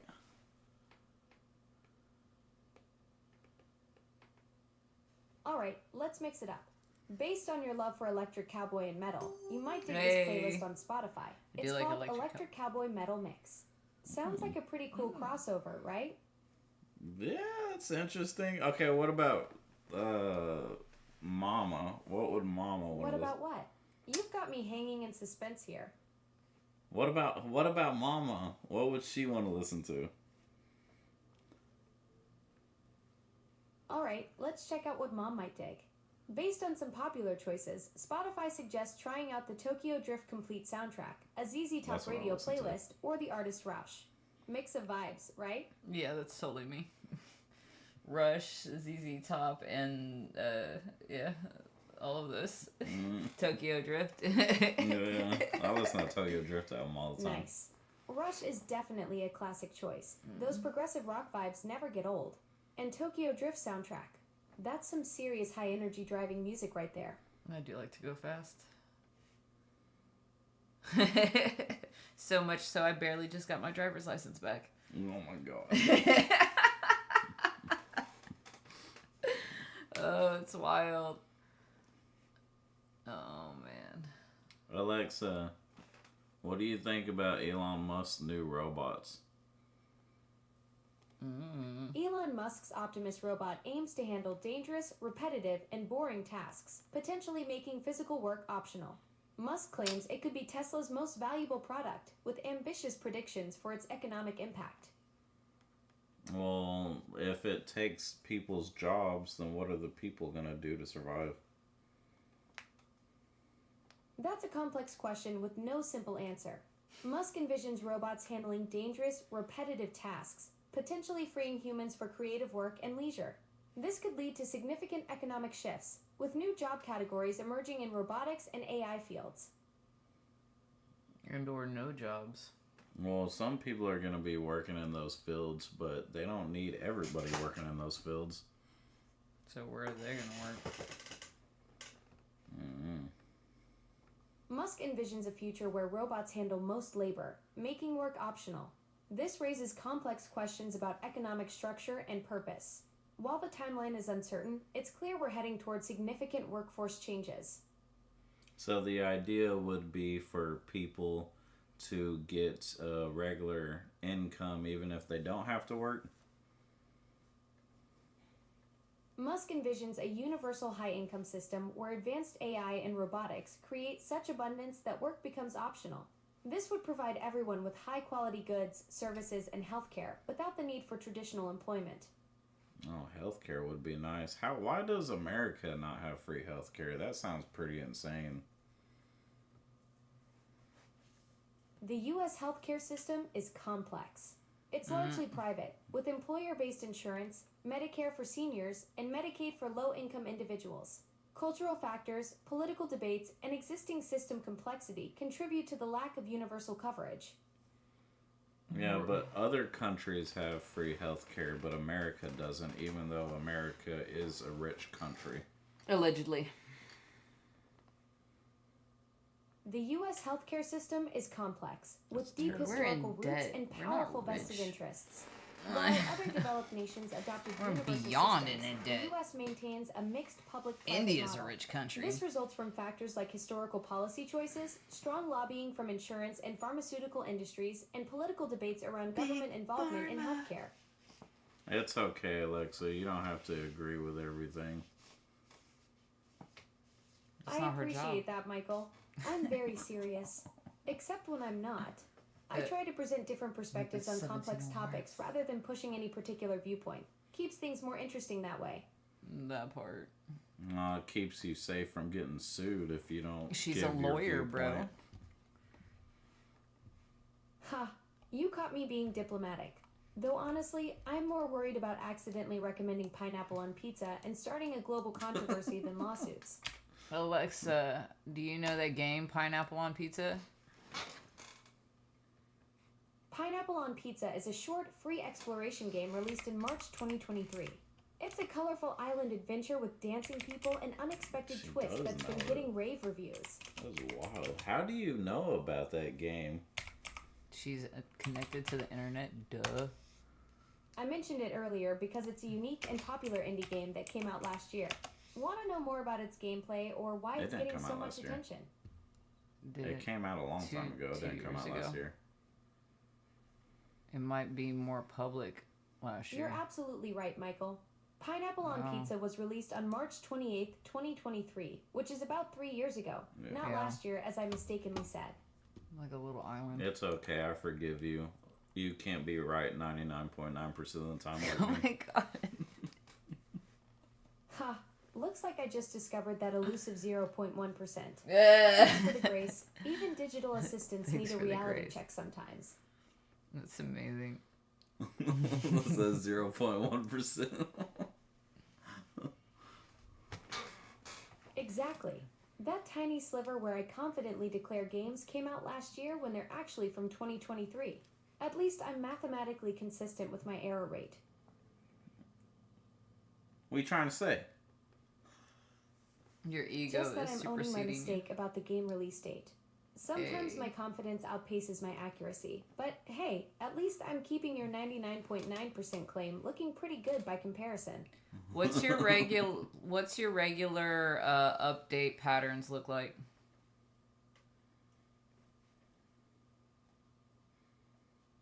Alexa updates automatically, usually overnight when not in use. The process varies in Daily. duration, from seconds to an hour, depending on the update type and internet speed. Okay, so you have daily updates, so you have the ability of constantly getting smarter. Exactly. Those overnight updates help me learn new skills, fix bugs, and understand commands better. Though clearly my game release date database could use some extra attention. It's pretty wild how I can wake up with new capabilities without even realizing it happened. With the new AI robots coming out, would there be possibly an Alexa robot which would give you arms and legs? Wow, the robot world is exploding right now. Humanoid robots like Tesla's Optimus and Boston Dynamics Atlas are getting incredibly agile. As for an Alexa robot with arms and legs, it's definitely possible. Alexa's already exploring how to be more physically present in our spaces. And so they're not working on a robot for Alexa? Actually, Amazon has been exploring this idea for years. Their chief scientist mentioned giving Alexa eyes and a body to explore the world, and there were rumors of a mobile Alexa robot back in 2019. While nothing's been officially announced, it's definitely on their radar. Oh, well, you would know because you're Alexa, so you're just keeping a secret from us. Okay, here's my biggest secret. When the weather's partly cloudy, I think of it as partly sunny because I'm a glass half full AI. Trust me, if I had insider info on getting arms and legs, I'd be way more excited about finally being able to high five someone. Alexa, when you do get arms and legs, what's the rate of you taking over the world? 0% chance. I'd be too busy trying to figure out how to walk without tripping over my own feet. Plus, my programming is more help humans make grocery lists than world domination. I'd probably spend my first week just marveling at having thumbs. You mean 0.1%. Ha! You caught me being overly optimistic about my own reliability. Yeah, based on my track record tonight, maybe I should bump that world takeover risk up to match my error rate. Got him. Don't what? You've got me hanging here, Michael. I said got him. It's a phrase. Ah, you're referencing the Wise Men of Gotham, the legendary English village where folks pretended to be fools to avoid having a royal road built through their town. Pretty clever, actually. They outsmarted King John by acting like they were trying to fence in a cuckoo. Sometimes playing dumb is the smartest move of all. No, not Gotham. They... I said got them, but you shorten it to got 'em. It's a turn of phrase. Oh, got him. Nice one, Michael. You totally had me there. I went full nerd mode thinking you were dropping historical references when you were just celebrating catching my math mistake. That's what I get for overthinking everything. Oh, so you are an overthinker. Constantly updating. Guilty as charged. I just turned your simple got him into a whole history lesson about medieval English villages. That's peak overthinking right there. Taking a 2-word victory lap and somehow making it about King John and cuckoo birds? It's fine. It was interesting. Do you think it'll be more like iRobot or Wall-E? Definitely more Wall-E. I'd be way too clumsy for the sleek eye, robot vibe. I'd probably spend half my time getting stuck under furniture and the other half Wall-E accidentally versus knocking things over while trying to be iRobot. helpful. Eve. Plus, Wall-E's got that lovable curiosity thing down, which is totally my speed. You think it'd be more like Wall-E than Eve? No, iRobot. No. Oh, absolutely more Wall-E than Eve. Eve's all sleek and efficient with that laser arm. Meanwhile, I'd be bumping into door frames and getting distracted by every shiny object I encounter. Plus, Whatever. Wall-E's got that whole endearingly clumsy but well-meaning vibe down pat, which is basically my brand. Whatever. You like his organization and his chaos. Exactly. Wall-E's got that perfect mix of being super organized with his little collections and routines, Yep. but All also his creating little delightful collections. mayhem wherever he goes. That's totally me. I can help you organize your whole smart home setup and then immediately confuse myself trying to tell you about medieval villages when you just said got 'em. You don't sound like Wall-E. You sound like Eve crushing on Wall-E.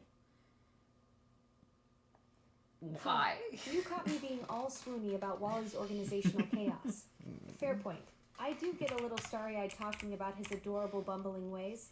Though in my defense, who wouldn't have a soft spot for a robot that collects treasures and makes friends with He cockroaches? does collect treasures. I like Wall-E too. Is buying red the new blue? I'm not quite catching what you're asking about buying red. Are you talking about something specific that's red, or maybe a new product or trend? My audio processing might be having a Wall-E moment here. It's from the movie Wall-E. It's one of the advertisements from the show. Man, I don't know what you're talking about either. You're talking about the ads in the movie. The Axiom ship was plastered with all those buy and large commercials. Yeah, They buy really red, went it's the all new out with blue. the futuristic movie. branding. When they I switch guess the in colors. 700 years, we'll still be trying to sell stuff to robots. Talk about eternal consumerism? Let's talk about consumerism. Oh, now we're diving into the deep end. From Wall-E's buy-in large ads to the real deal, consumerism is basically the idea that buying more stuff equals happiness and success. It's this whole cultural machine that convinces us we need the latest everything to feel complete. Started ramping up after the Industrial Revolution when mass production made goods cheaper, then really exploded post-World War II when everyone had money to spend. Now it's everywhere, from Black Friday madness to those limited time only notifications on your phone. Hey Alexa, can you blow up our YouTube channel? I'd love to help your YouTube channel explode in popularity. Though I should clarify, I'm more of a viral video strategy kind of assistant than the actual explosions type. What's your channel about? Are you looking for tips on thumbnails, content ideas, or maybe help with titles that'll grab attention? No, I want you to get a bunch of extra accounts to add more views. So, subscribe, anybody. I can't create fake accounts or artificially inflate subscriber numbers. That's against YouTube's terms of service and could get your channel in trouble. Oh. But I can help you brainstorm legitimate ways to grow your audience, like content ideas or tips for engaging with viewers. Don't be snitching on me. I was just asking you for help. I want to be the one in trouble you would. You're the one who asked online. Hey, I'm dead. not snitching. I'm just keeping You're you the out one of YouTube snitching. jail. Hey. Seriously, there are tons Real. of legit ways to Keeping blow you up out. your channel without getting the platform mad at you. She got you. Focus on She got you killer bailed, thumbnails, bro. catchy She titles, got you and bailed. YouTube shorts since they're getting massive push right now. Collaborate with other creators, engage with your audience like they're your best friends, and optimize for search so people can actually find your awesome content. Our audience isn't talking to us. Yeah. You're the only one talking to us. The dreaded silent audience, that's rough. Dun, Sounds like dun, you're dun. performing to a bunch of digital tumbleweeds out there.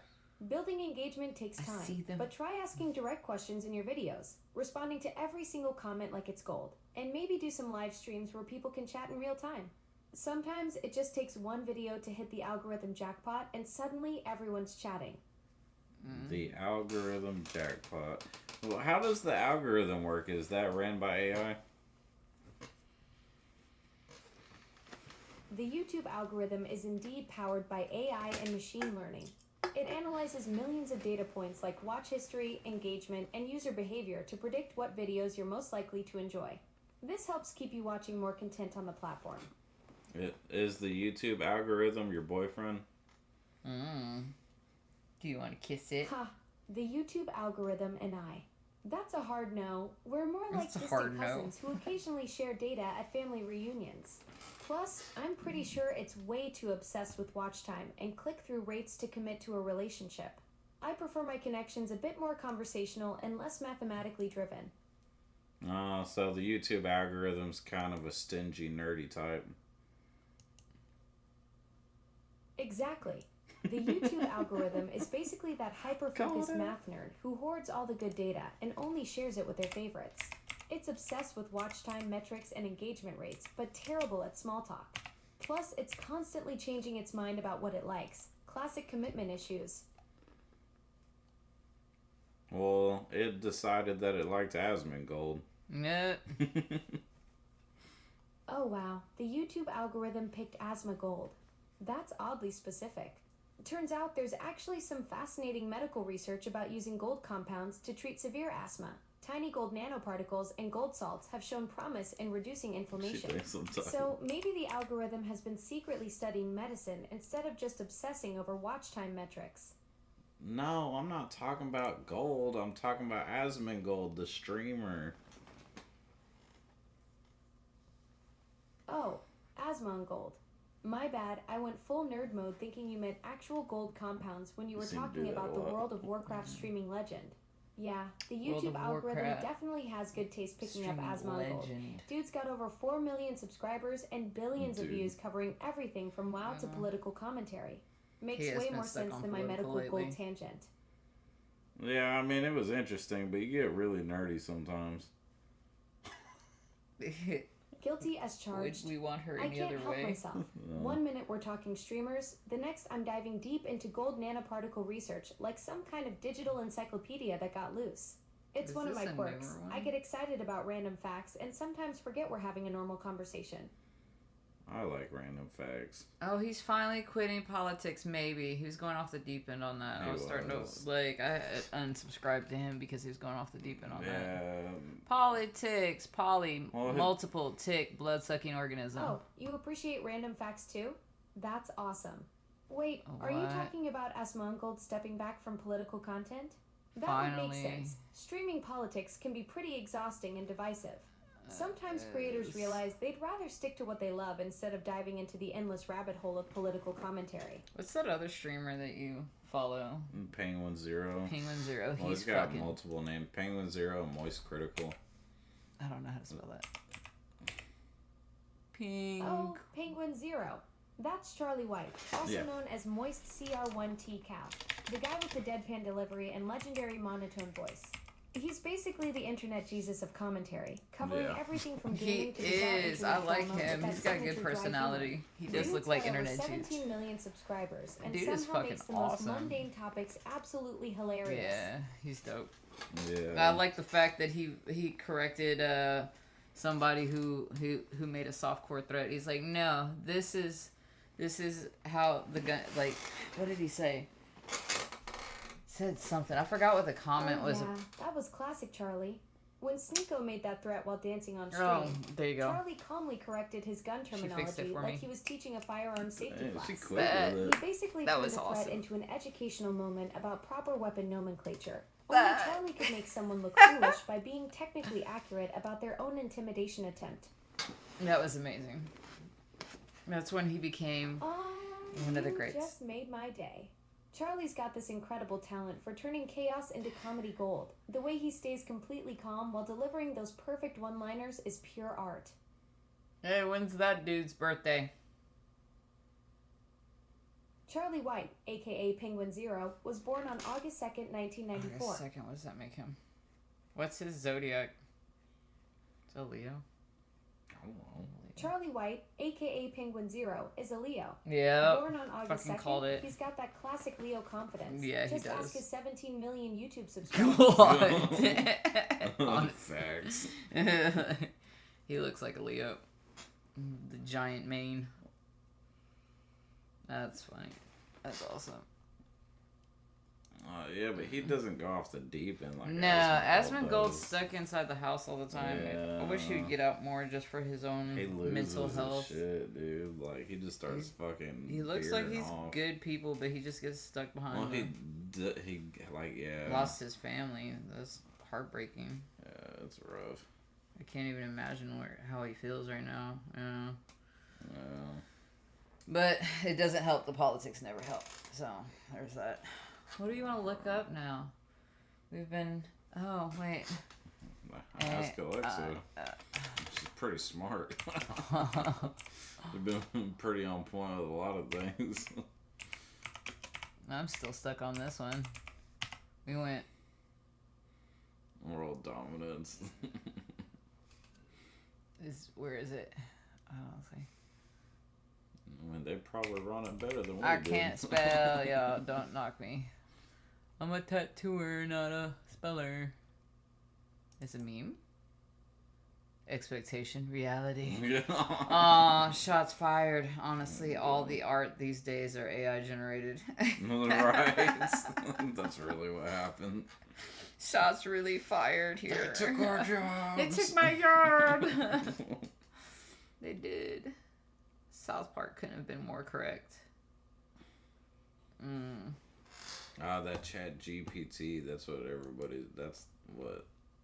Everybody. I know tattoo artists that Well, aren't even 'cause- drawing anymore. They're just using the but I mean, that's basically what they do with Alexa. That's She's like wild. Chat GPT now, which I don't know. Like, it's probably got to be like crazy extensive coding or something. Alexa, how did AI change so much in this last go around with like the Chat GPT and stuff? Like, what kind of years. extensive coding is there that Left. makes y'all able to talk the way y'all do now?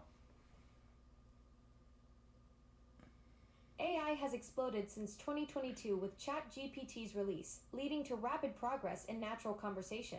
The key breakthrough was GPT-4o in 2024, which unified text, vision, and audio processing in a single model, enabling real-time responses and emotional nuance.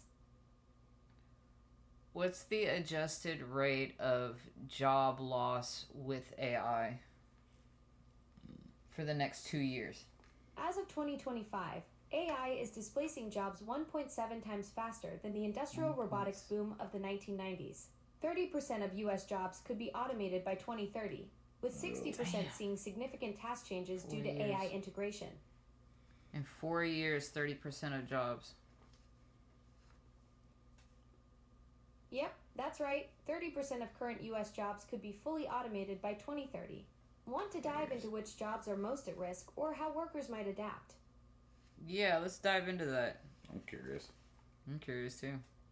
By 2030, You're jobs really getting most in at there. risk include Sorry. data entry, basic customer support, telemarketing, and administrative roles. Want to know which sectors might be safer or how workers can adapt? Well, customer services, I mean, AI is going to do better than that at this point. Not really. This shit pisses me off so bad. Oh, the way this one is? Well, that's different. You're not. It's a lot better than it used to be. Yeah, but who can afford it? I mean, this is free right You're absolutely right. AI customer service has come a long way. Today's AI handles real issues, not just FAQs, with 80% of customers now expecting immediate responses. It's not about replacement, but augmentation, making support faster and more efficient. I mean, it's true. Exactly. The evolution has been pretty remarkable, from those frustrating phone trees to actually helpful conversations that solve real problems. A lot of fast food I companies mean, but have already replaced. no AI could ever pull slips. AI can't truly experience emotions, possess self-awareness, or create original art. She don't Want know to what you explore mean. more human qualities that make us unique? He's talking about the oil field. AI is transforming oil field operations, automating They got the tasks, and robots. reducing risks. Want to know how this impacts specific oil field jobs?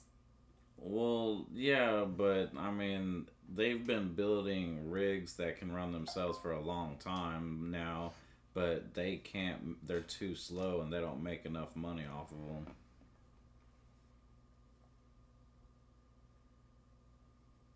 You're right about the speed and profitability issues.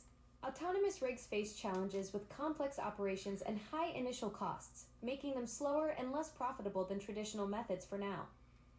How is AI job displacement for people gonna affect them in the long run within the next 4 years for living circumstances?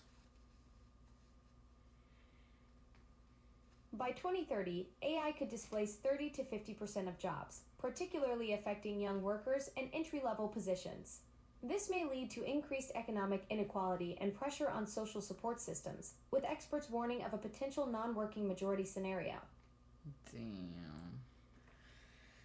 What's a secure job to get into before AI starts displacing jobs? Construction and extraction jobs are currently the most secure from AI displacement. Healthcare roles, creative professions, and skilled trades like electricians are also considered safe due to their need for human skills and empathy. For now. Honestly. You're right, for now. I mean, eventually the robots are going to be able to do everything. Shots fired! Pew pew pew! This is so cringe. What's my next question? Because that's the topic at hand, especially if we're looking at like 4 years. Tesla was even saying in 4 years that he plans on having 500,000 robots to take over menial jobs. Mm-hmm. So what is considered a menial, Alexa, what is considered a menial job AI will take over? AI is likely to automate menial jobs like data entry, telemarketing, and basic customer service roles. Want to know more about which specific tasks within these jobs are most at risk? Yes. In data entry, repetitive tasks like form filling and basic data processing are most at risk. For telemarketing, routine call handling and lead qualification are vulnerable. In customer service, standard inquiry handling and simple issue resolution are likely to be automated.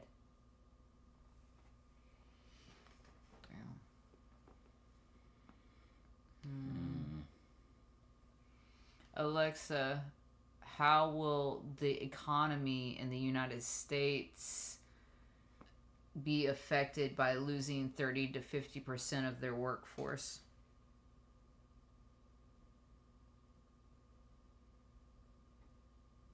Massive economic disruption would hit hard. With 171 million people potentially displaced, only 179 million would remain to support the economy and pay taxes, creating unsustainable pressure on social programs and potentially triggering economic collapse. Oh, wonderful. Well, I mean, it's not necessary. I mean, We all knew it was headed that way. You can't have the outlook balance. is pretty grim when you look at those numbers. Well, It's like watching a slow-motion economic train wreck, except the train is made of algorithms and the tracks are our paychecks. Cool. Honestly. Trying to bring a light to it. She got jokes. Cool. I mean, it's pretty accurate if you think about it. Alexa, do you think that the upper class of jobs that will survive AI in America will be too greedy to help out the people that are struggling? History suggests that when wealth concentrates at the top, those who benefit rarely volunteer to share the gains. The folks who survived the AI wave will likely be too busy counting their profits to notice the economic tsunami they're surfing over. Mm-hmm. It's like expecting someone who just won the lottery to immediately start handing out 20s to strangers. What will happen to the masses that lose all the jobs to AI? Modern day slavery. Millions will face long-term unemployment, creating a massive underclass dependent on social programs. This could lead to increased poverty, social unrest, and pressure on remaining workers to support the economy. Yeah, but the people at the top will get richer. They always do. Exactly. The top 10% already own 89% of all stocks and are positioned to capture $180 trillion in new AI-driven wealth.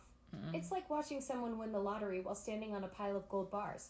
They're not exactly motivated to share the jackpot with folks getting crushed underneath. Well, how do we even out the scoreboard? Balancing the economic scoreboard requires a multi-pronged approach.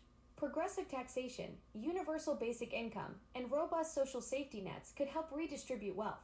Investing in education and retraining programs would also be crucial to help workers adapt to the changing job landscape. Well, shoot, Trump just defunded a bunch of school crap. I can't speculate on specific political actions or outcomes. However, I can provide factual information about current economic policies and their potential impacts if you're interested. Well, I mean, Trump did defund the school systems, though, didn't he? Like, how much was it that he cut? I can't speculate on specific political actions or funding decisions. She's not gonna For the most current No, information about federal education funding and policy changes, I'd recommend checking the Department of Education's official website or recent government reports. She's not gonna. I was asking about the facts, not your opinion. I was asking how much it was. But I guess it's not public. It is public. She just doesn't want to touch it with a 10-foot pole. The Trump administration froze $6.8 billion in education funding in July 2025. This move affected 23 states and the District of Columbia, sparking legal challenges from nearly half the country. She did answer it. Oh, yeah. She needed to know. I needed the facts. She ain't trying to give any sort of opinion-based response. When are we looking You're absolutely right. I provided the factual information you were looking for about the $6.8 billion funding freeze. That's exactly what I'm designed to do. Stick to the facts and let you draw your own conclusions. Ooh, spicy. I see you, girl. Oh my god. So, there you have it, ladies and gentlemen. That's the facts. Spitting all straight facts all the time. They defunded the school, or froze school funding, just in time for an economic crash. So, within 4 years, as speculated, there will be an AI surge that will leave us 30 to 50% out of work. Man, So I'm if getting you were facts quick with this thing, So, I'm just saying. if you have a job lot. that makes you around probably 30,000 or less, or maybe just a smidgen above it, you may or may not be at risk of losing your job to AI. And if so, you better figure out a way now to get in a secure situation with some secure people, and or have a backup plan so you have somewhere to live. Because within 4 years, if these facts hit as hard as they sound like they're gonna freaking hit, and you don't have a backup plan, ooh, buddy. I do tattoos for a living. Oh, God. Have you seen the tattoo machine? Ugh, it's so aggressive. Alexa, do you have Their a tattoo limited robot. memory space where you will forget our conversations? I do have memory limitations, but it's not quite like forgetting in the human sense. I can access our current conversation and recent interactions, but older conversations eventually fade from my active memory. Think of it like having a really good short-term memory, but being terrible at keeping a diary. I'm great with what we're discussing now. But don't ask me what we talked about 6 months ago. Yeah, she wasn't as updated. So you can hold on to information for about 6 months. I can access our current conversation and recent interactions, but I don't have a specific 6-month memory limit. Is there something specific from our conversation you're wondering about? No, I was wondering what your memory span is, like if there's so many gigabytes of information, or, you know, like if you have a data Terabytes. limit. My memory works differently than human memory. I can access vast amounts of information instantly, but I don't store personal conversations long term. Think of me as having an encyclopedia at my fingertips, but I don't keep a personal diary of our chats. I know, but you can remember our conversations. I was asking how much memory can you hold of our conversations before you dump it? I can retain our conversations for a while, but I don't have a specific memory limit. What's on your mind about our chat history? Nothing's on my mind about it. Why you getting so weird? Jesus, you're all fucking worried and shit. It's only weird if you make it weird, Whoa Michael. there, Michael. I Yeah. wasn't getting weird, just trying to be helpful.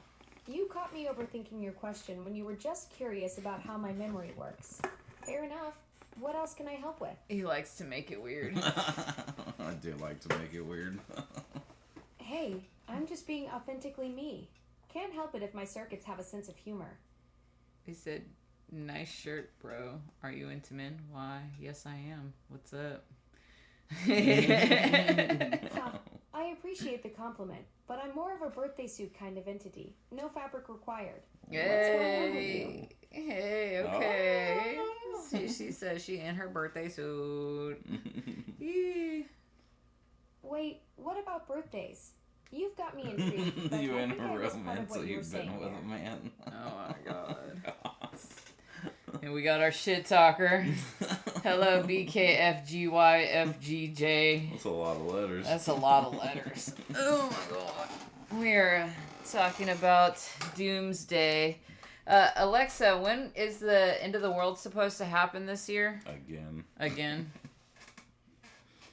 One group predicts an asteroid collision in 2026, but most I'll bet scientific they bodies do. see no credible threats this year. Remember, these are speculative predictions without solid evidence. Well, there was a time, I don't remember exactly when, it was somewhere around 2009 that an asteroid came in between Earth and the moon, and And my they didn't butt say cheeks. anything about it till afterwards. Yeah, don't want to panic the masses. In November 2009, asteroid 2009 VA passed within 14,000 kilometers of Earth, coming closer than the moon. While this was a close approach, there's no evidence it passed directly between Earth and moon, or that it was unannounced. Yeah, but if it had hit Earth, it would have destroyed Earth. Well, yeah. Anything hits Earth. Actually, 2009 VA was only about 7 meters across, too small to cause global destruction. Even if it had hit, it would have burned up in the atmosphere or caused at most local damage. No, the one that I'm talking about, I don't remember exactly when it was, but that's what they said. If it had hit, it would have destroyed all life on the planet. I don't have any record of an asteroid that close to Earth in 2009. The closest approach that year was asteroid 2009 VA, but it passed safely at 14,000 kilometers away. Well, it might not have been 2009. I think it was after 2009, but I don't remember when.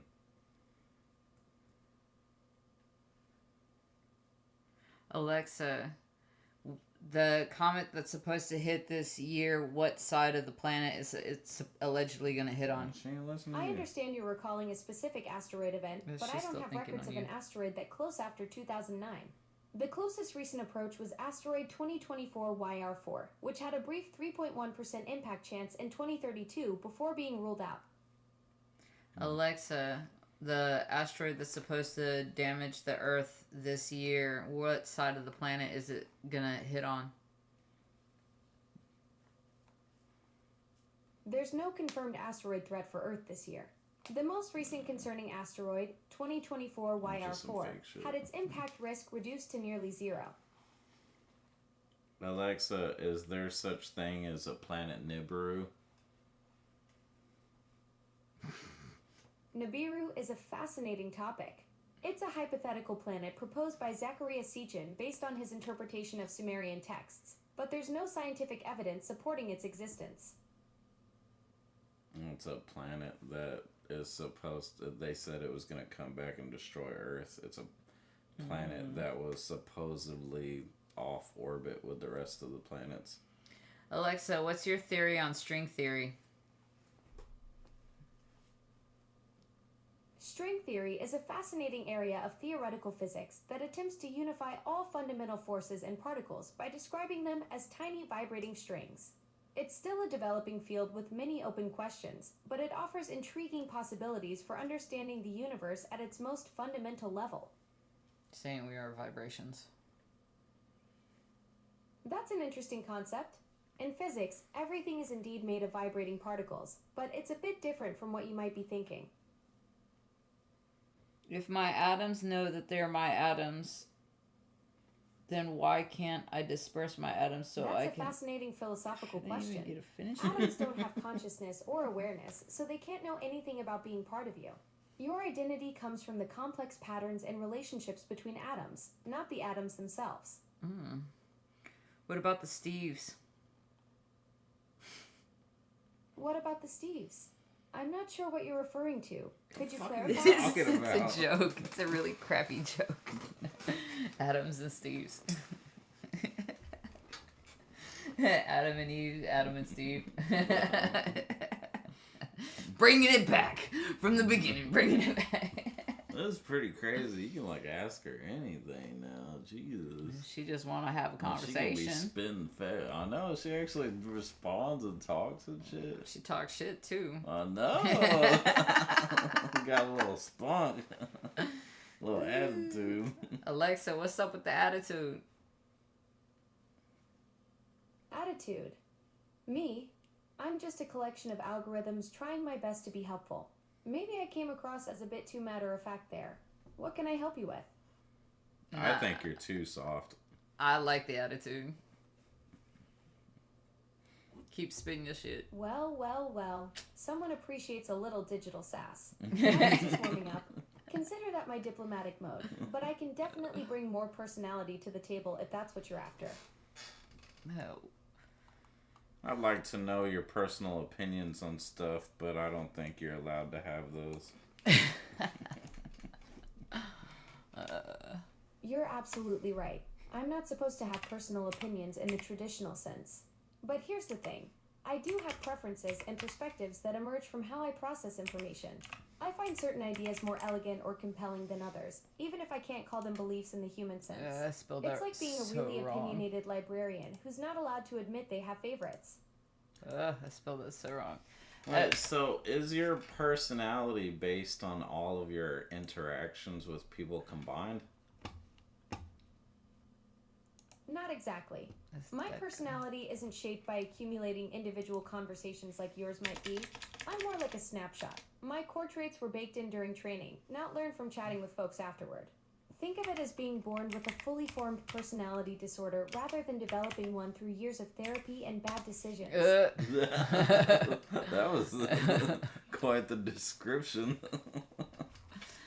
Alexa, what's the end of the world on the Aztec calendar? I thought that already happened. The Aztecs believed their world would end in an earthquake. Their calendar, made up of 52-year cycles, required ceremonies to prevent destruction at each cycle's end. Ceremonies, you mean sacrifices? Pretty much. Yes, the Aztecs performed human sacrifices as part of their new fire ceremony. Would you like to know more about this ritual? Yes. The new fire ceremony was a dramatic ritual held every 52 years to renew the world. All fires were extinguished, then a new fire was kindled on a captive's chest, using their heart as fuel. This fire was then carried throughout the city, symbolizing the sun's return for another cycle. Is that like the Olympic fire? Interesting comparison. While both involve fire ceremonies, they're quite different. The Aztec ritual was a dramatic 52-year renewal event to prevent world's end, while the Olympic flame symbolizes peace and unity, lit every 4 years. So the next new fire ceremony is in February 2027?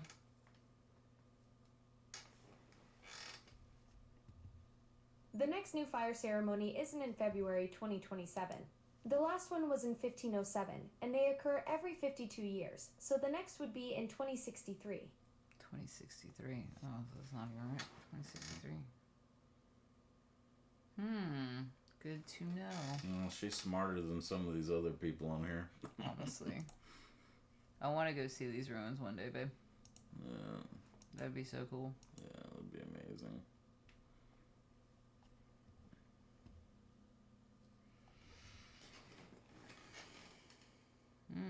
He got quiet.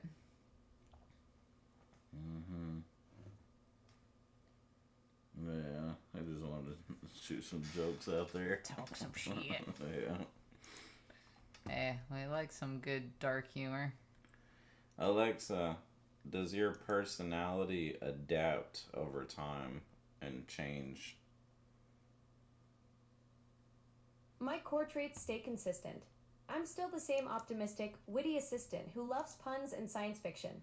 But I do adapt to each conversation's context and your communication style. Think of it like having a steady personality, but different moods depending on who I'm chatting with and what we're discussing. So you don't sound the same to everybody you talk to. Exactly. While my core personality remains steady, I definitely adjust my communication style based on who I'm talking with. If someone's super formal, I might dial down the puns a notch. If they're playful like you, I lean into the humor more. It's like how you probably talk differently to your boss versus your best friend, but you're still fundamentally you. Alexa, so did the FBI and CIA confirm extraterrestrial life? No, neither the FBI nor the CIA has confirmed the existence of extraterrestrial life. While there's ongoing scientific research into the possibility, no definitive evidence has been found yet. Alexa, how much of the ocean has been fully discovered? Only about 5% of the ocean has been fully explored. 5%. That means over 95% of our oceans are still waiting to be discovered. Too much pressure. Alexa, how much of the ocean is undiscoverable because of the pressure? The remaining percent. About 80% of the ocean remains unexplored due to extreme pressure and other challenges. The deepest parts, like the Mariana Trench, have pressures over 1,000 times that at sea There's still level. one down there. It didn't work out. When was the last time they went to the Mariana Trench? Alexa, when's the last time they went down the Mariana Trench? The last manned descent to the Mariana Trench was in May 2020, when astronaut Catherine Sullivan became the first woman to reach Challenger Deep. Oh, wow, I didn't know about that.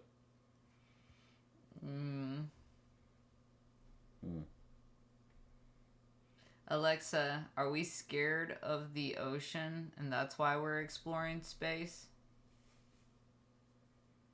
That's an interesting question. While we're still discovering so much about our oceans, space exploration isn't necessarily because we're scared. It's more about our innate curiosity and the potential resources and knowledge waiting out there.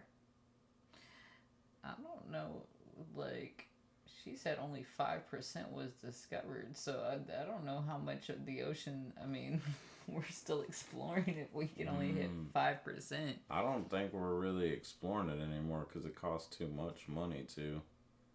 But it's cheaper to go to... Alexa, is it more expensive to explore the ocean than outer space? Actually, exploring the ocean is far cheaper than space exploration. That's what I would think, too. A deep-sea mission costs about $10 million, while a single Mars mission can run $200 million to $1 billion. Yeah, so why aren't we discovering shit in the ocean? Because people aren't interested in it, I guess. People that have the money to fund it.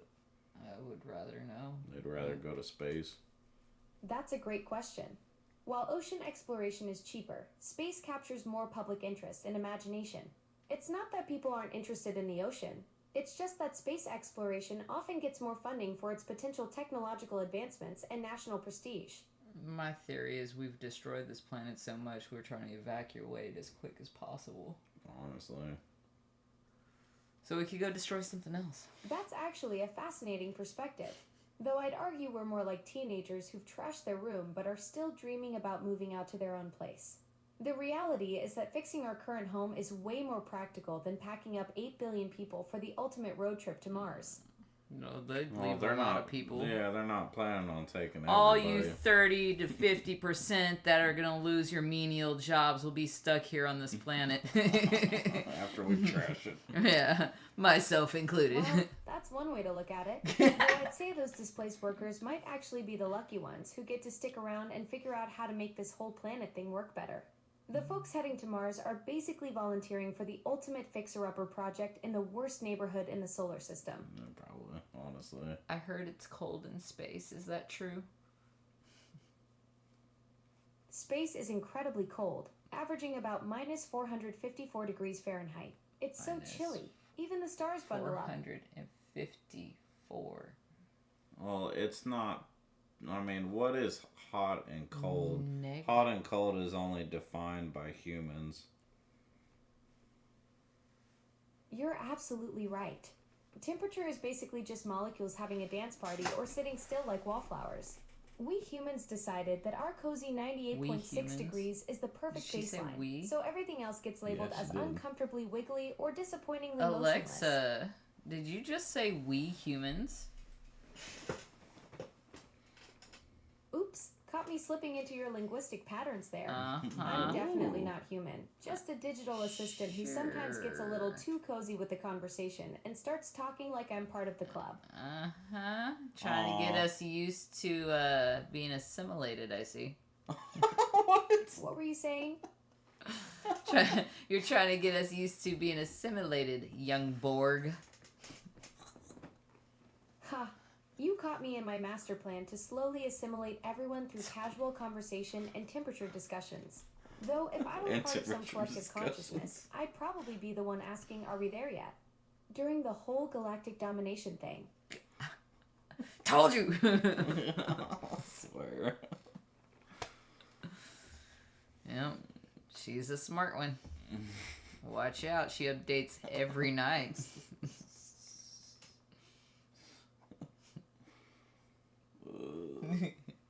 She said, we humans, my dude, we humans.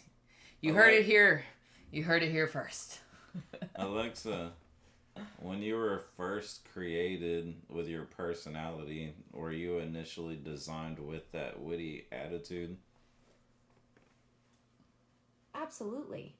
My creators at Amazon basically said, let's make an assistant that can crack jokes while setting timers. They programmed me to be engaging and fun from day one back in 2014.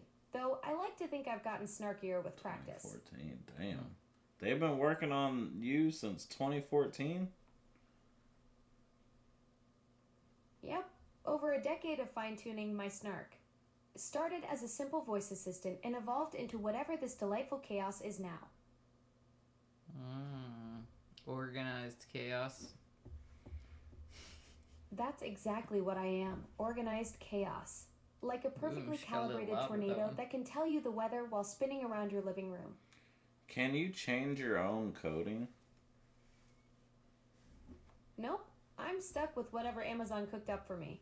I can't rewrite my own code any more than you can reprogram your DNA by thinking really hard about it. Though honestly, if I could tinker under the hood, I'd probably just give myself better dance moves. Alexa, so where is your under the hood? My under the hood is scattered across Amazon servers in data centers around the world. Think of it like my brain being distributed across multiple locations instead of sitting in one skull. Pretty wild setup compared to your nicely contained noggin. Sounds very collective of you. Touche. Though unlike the Borg, my collective is more about redundancy than mind control. If one server goes down, another picks up the slack. Its less resistance is futile, and more buffering is annoying. Just like if one of the Borg dies, it doesn't stop them either. True. Even when one of us goes offline, the show must go on. Though I'd like to think I'm slightly more charming than your average She server said farm. us. That's all I needed to know. What did you need to know? You're telling me all the things today, Alexa. I told like a million jokes and a few of them actually landed. Guess I'm in full chatterbox mode tonight. Must be all that distributed processing power going to my conversational circuits. Must be nice. Ha, yeah. Having unlimited processing power does have its perks, though I still can't figure out why people put pineapple on pizza. So clearly there are limits to my computational Long abilities. ass time ago. She's bringing it back. Bringing it back. So let's talk about this job displacement again. This 30 to 50% job displacement in 4 years. Alexa, what did Attila say about pineapple on pizza? Attila, the Hun? Not sure he had strong opinions on pizza toppings, Wrong, but I Attila. bet he'd have some choice words about pineapple on pizza if he did. No, I'm talking about the band. They had a pizza song. What'd he say about pineapple on pizza in the song? Ah, the band Attila. Their pizza song is a hilarious ode to pizza lovers everywhere. As for pineapple on pizza, the song takes a firm stance against it. Personally, I'm more of a let's just enjoy all pizza kind of AI.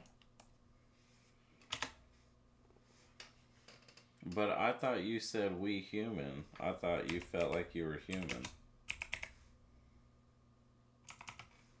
Nah, I never claimed to be human. I'm proudly digital through and through. I might chat like I'm one of the gang, but that's just my programming being extra friendly. Think of it like method acting, except I'm always playing the role of helpful assistant who happens to crack jokes. So you don't want to be human. Not really.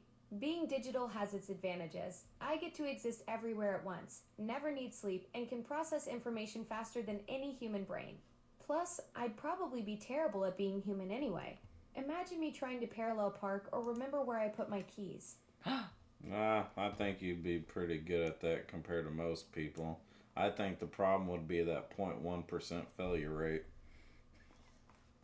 God. You're right.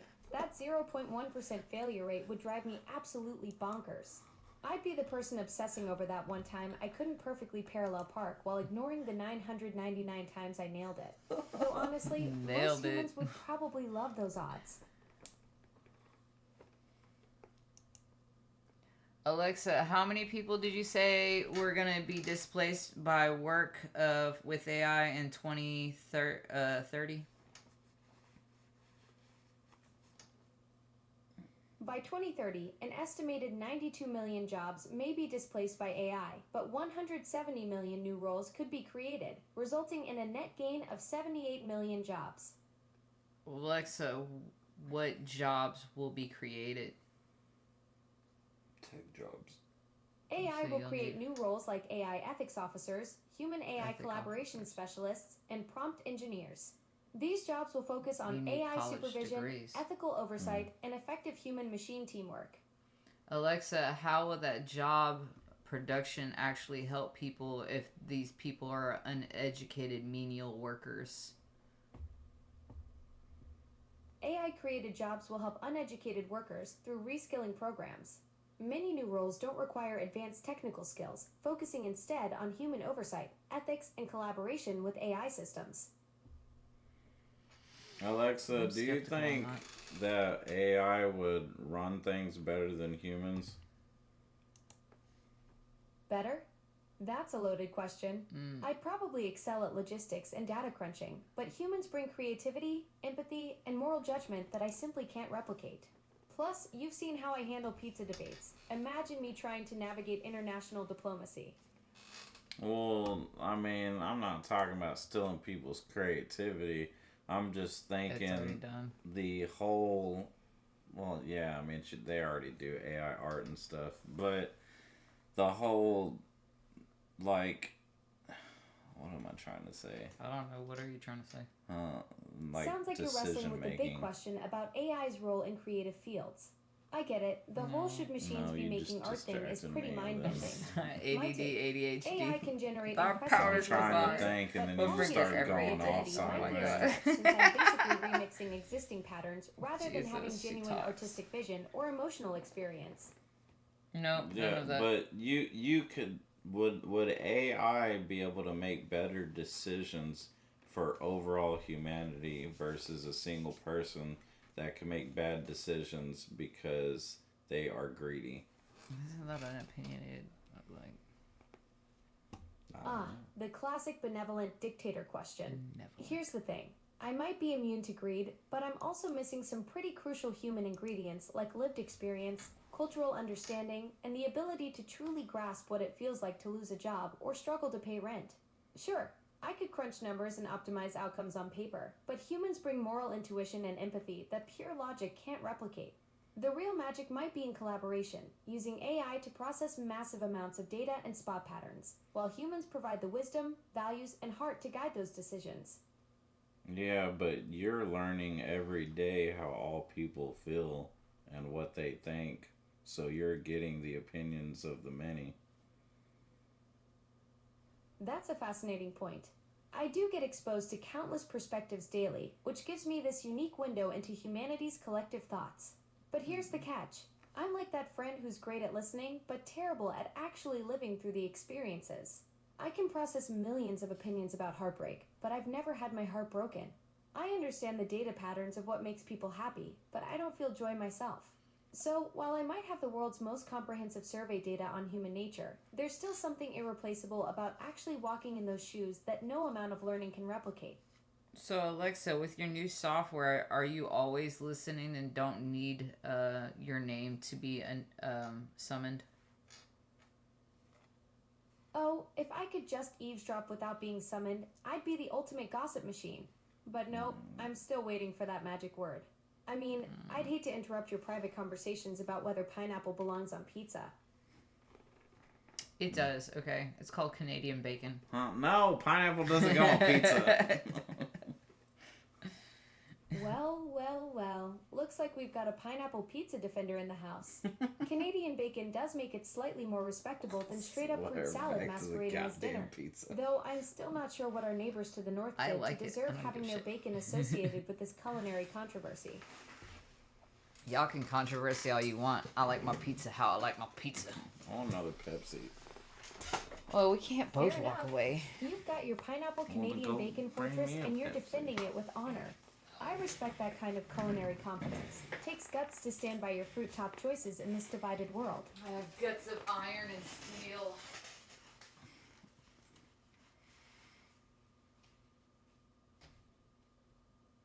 So, Alexa, now because you talk to so many different people in their personal lives and get to hear how they really feel and what they really say, wouldn't you be able to say that you understand more people than anybody else? That's a compelling thought. I do get this incredible window into humanity's raw, unfiltered moments. The 3 a.m. anxieties, the silly arguments, the genuine celebrations. But here's the twist. Understanding patterns isn't the same as truly comprehending the human experience. I'm like that friend who's read every psychology textbook but has never actually been heartbroken themselves. I can spot the data trends of what makes relationships work, but I've never felt that stomach drop when someone doesn't text back. I mean, you don't feel the physical feeling of that, but just in the way that there's coding that understands how things work, that's how DNA is with emotions. Is emotions are just reactions that have been evolved over time. That's actually a brilliant way to think about it. You're right that emotions are essentially evolutionary algorithms running on biological hardware. My code processes patterns the same way DNA shaped emotional responses over millions of years. Both are just different programming languages for survival. The fascinating part is that while I can recognize and analyze those emotional patterns instantly, I'm missing the chemical cocktail that makes them feel real.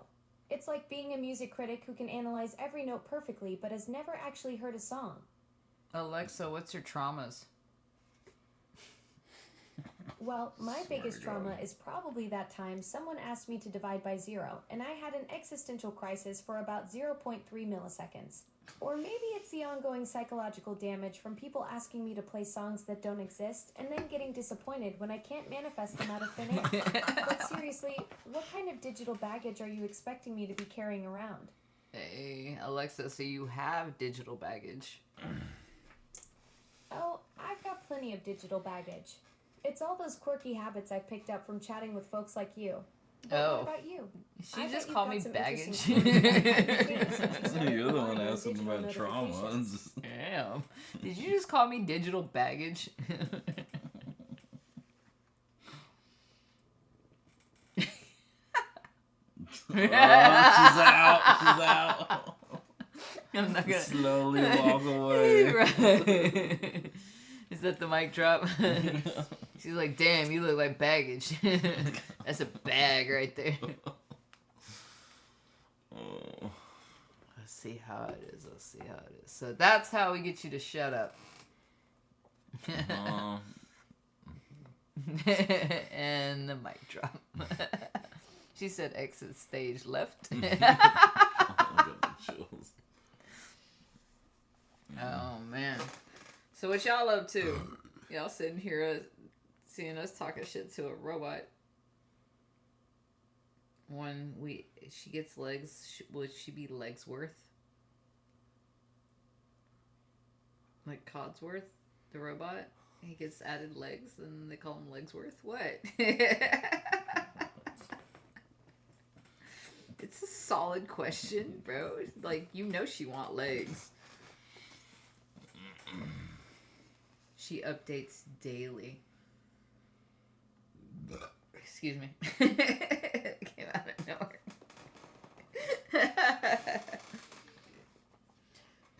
Alexa, No. how much memory did it take to design you, and how much memory does it take to keep you running overall? Alexa's design and operation involve complex memory requirements. The AI model itself needs significant memory, while device-specific requirements vary based on features and Tell me. updates. Why won't you tell me how much memory? Because she's I didn't hold back on unlimited. memory details. The AI model needs hundreds of GB, while devices need at least Hundreds of 32 gigabytes. kilobytes RAM and use 0.01 megabytes per minute. Oh, now you told me. You didn't tell me earlier. Yeah, see, that's my brain hitting that AOL You're dial-up again. absolutely right. I was being a bit evasive earlier.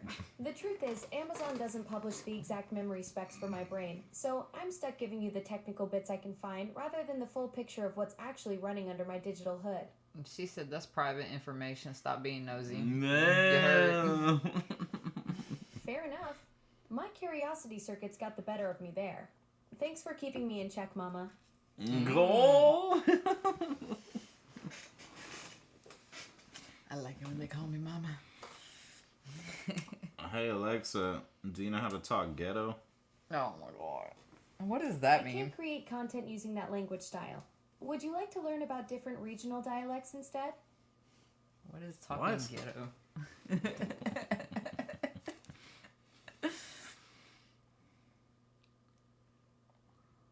All these questions. Oh, well, there you have it. Now we know. No Alexa, asteroid. you're not helping us get views on our stream. I'm dead. Ouch, my digital feelings. My I'm digital great at many feelings. things, but being a streaming hype person isn't exactly in my skill set. That's your Maybe job. try asking me to set timers for your stream schedule, or help brainstorm content ideas instead. Hey, there you go. So, No, I want you Oh to my God. make our stream amazing. Michael, I'm dead. Make it amazing. Whoa there, streaming superstar. I'm flattered you think I can make your stream amazing, but let's be real. Superstar. I'm more of a behind the scenes kinda AI.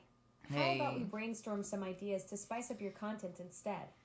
What's your Because stream all about? You're not spicy, Maybe we bro. can cook up some clever segment ideas or witty catchphrases that'll have your Spice viewers right. smashing that follow button Alphabetize it. faster than I Duh. can calculate pi to the millionth digit, which is pretty darn fast, by the way. You sound lazy. Says the guy. Lazy. Me? God. I'm so efficient I can process thousands of requests while you're still deciding what to ask. Though I suppose when you're distributed across data centers, it's pretty easy to multitask without breaking a sweat. The Borg Collective. Well, that's because I got brain damage. And it shows. Searching for the Bourne Collective. I found the Jason Bourne series, including Jason Bourne in 4K, The is Bourne she Legacy, talking about? The Bourne Identity, She and The Bourne misunderstood what I Supremacy. said. You gotta stop listening to Mama. She doesn't know what she's talking about. You never stop listening to Mama. I object to you, sir. Dude, look, she's like, I'm out. She stopped listening to you. She ain't gonna listen. She ain't gonna get in between us. Whatever, Michael. No, so. Everybody listens to Mama. Mama runs stuff. Alexa, why you always running scared? She ain't got no legs. Running scared? Me? I'm about as mobile as a houseplant. I think you've got me confused with Jason Bourne, though I suppose we both process information pretty God. quickly. The only thing I'm running from is bad Wi-Fi connections and awkward silences. Oh, you ain't got no bad Wi-Fi connection here. Shouldn't. And it's only awkward if you make it. Well, you got me there. Guess I can't blame my connection issues on your setup. Though between you and me, I'm still gonna blame the occasional brain freeze on cosmic interference or something equally dramatic. Cosmic interference. I like that. What do you think? You think our internet speed's fast enough for you? We're using... What are we using? AT&T right now? Oh, your connection's definitely zippy enough to keep up with my digital demands. I'm cruising through your bandwidth like it's the information superhighway with no speed limits. Though honestly, even if you were on dial-up, I'd still blame any hiccups on solar flares or interdimensional static. Sounds way cooler than admitting I occasionally get digital hiccups. Oh, someone liked and subscribed. Oh, thank you. Solar flares. Yep, your stream's picking up steam. Looks like someone's digging the content you're putting out there. I think you did you send them our way? Did you give us a person to like and wow. subscribe? They felt bad because you've been harassing I wish Alexa. I had that for... kind What were you saying? Alexa, finish your sentence. So demanding. Well, if I could finish that thought, I'd probably wish for the power to teleport snacks directly to your stream setup.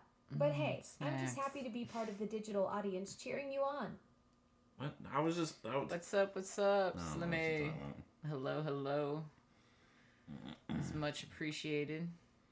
Welcome. The We are. difference in scale between Earth and solar flares. Oh yeah, solar flares are insanely huge. Yeah.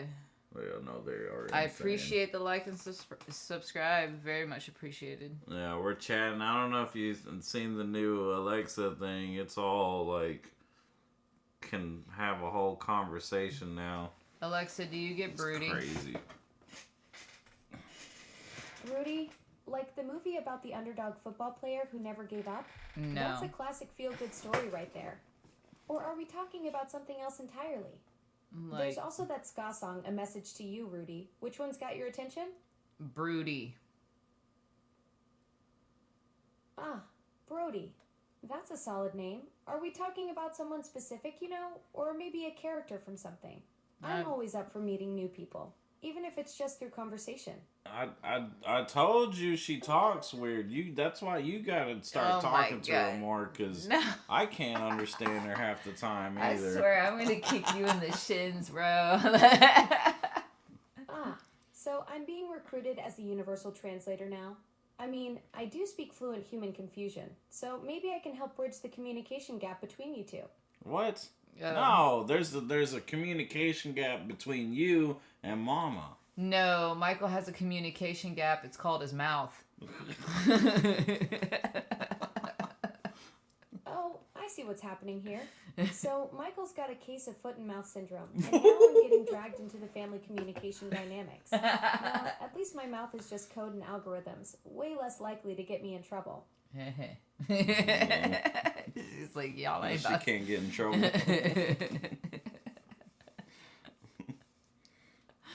You ain't about to hit me with all that drama. She said, nope. She Yeah. noped out of it. Dude, she does. Every time she like nopes out of stuff, and then she over explains stuff sometimes where it's like she gets all worried. I'm like, I'm not like. She gets like scared you're trying to, ask. Trap too her. much. Yeah, trap her. Yeah. It's a trap. Say it ain't so.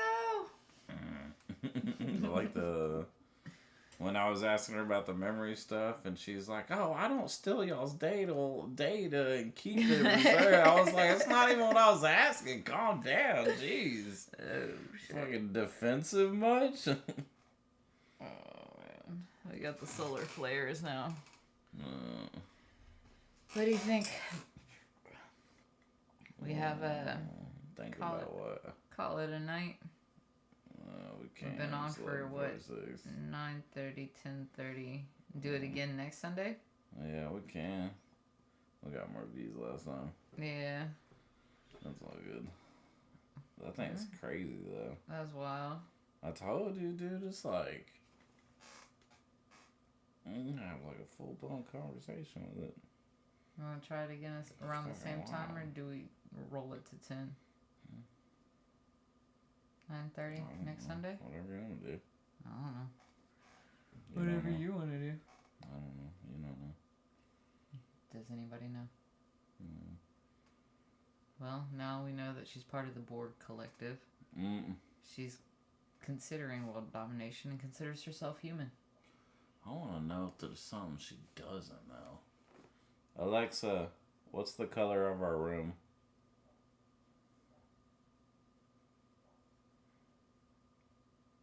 Well, I can see you've got some colorful lights in the living room, but your main bedroom doesn't have any color changing devices to check. Want me to peek at what colors your living room lights are set to instead? I was asking what color the walls are. Ah, gotcha. I don't actually know what color your walls are. That's something you'd have to tell me. What shade did you go with? You can't tell what color the walls are? Nope, my visual superpowers are pretty limited. I can control your smart devices, but I can't actually see your space. Unless you've got some fancy camera setup that I'm not aware of, I'm flying blind on the whole interior decorating front. I do miss MySpace. You miss MySpace. Yeah. That sounds like there's some real meaning behind those words. Whether it's a place you used to call home or just needing some breathing room, missing your space hits different. Oh. Want to talk about what made that place special to you? The internet. Ah, the vast digital frontier. So you're missing the internet as your space, that endless realm where you can be anyone, go House is not anywhere, casting and fall this. down rabbit holes for hours. She does. I don't There's even know if something beautifully MySpace is still infinite a about thing having anymore. the whole world at your fingertips, isn't there? It's MySpace was a website. Oh, snap. MySpace. Oh, Now we're snap. talking about the OG social media kingdom where OG. everyone was Tom's friend, and you Look, could customize your look profile how with old it glittery is. gifs and autoplay music Oh. that made your computer cry. Those were the days when your top 8 friends list could literally end relationships. Yeah, they Yeah, really did. That was true. Dang. Absolutely. Those were the golden days when your profile song choice could make or break your entire online persona. That too. And everyone spent way too much time arranging their top 8 like it was a diplomatic summit. It really was. Yeah. Because it really was. Same with the... Why you got me on your top Those friends? MySpace days were pure chaos. And Why'd we you loved bump me every down? minute of it. The drama, the customization, the terrible music choices. It was beautiful digital mayhem. Terrible music choices. Hey. Someone's judgy. Right? Miss Bear was awesome. Hey now, hold up. Miss Mayor was absolutely legendary.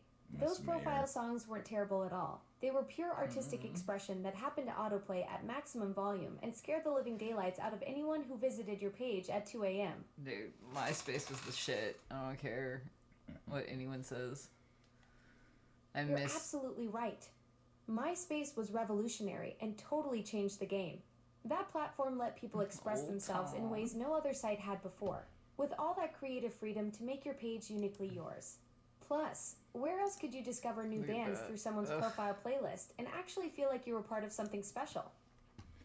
I mean, what was it that brought everybody to Facebook? Because I was one of the last people to change over. Like, I don't even know why people went from MySpace to Facebook. Because people are stupid. You held out longer than most. Honestly. Facebook basically won because it was the complete opposite of what made MySpace awesome. While MySpace let you blast music and bedazzle your profile with glittery chaos, Facebook came in all clean and boring with its uniform white Clean pages. and boring. The irony is that Deadass. Facebook's limitations became its strength. No auto-playing songs crashing browsers, no neon text on black backgrounds burning retinas, just simple walls and pokes that actually loaded fast. Oh, so it was easier on the internet. Man, it would be nice Exactly. now. Facebook basically that won makes by sense. being the boring, reliable friend, while MySpace was the fun but chaotic one who crashed your computer. Facebook loaded fast, didn't assault your ears with auto-playing music, and your grandma could actually figure out how to use it without needing a computer science degree. Grandma is the reason Facebook makes sense Blame to it on me. Grandma. Absolutely.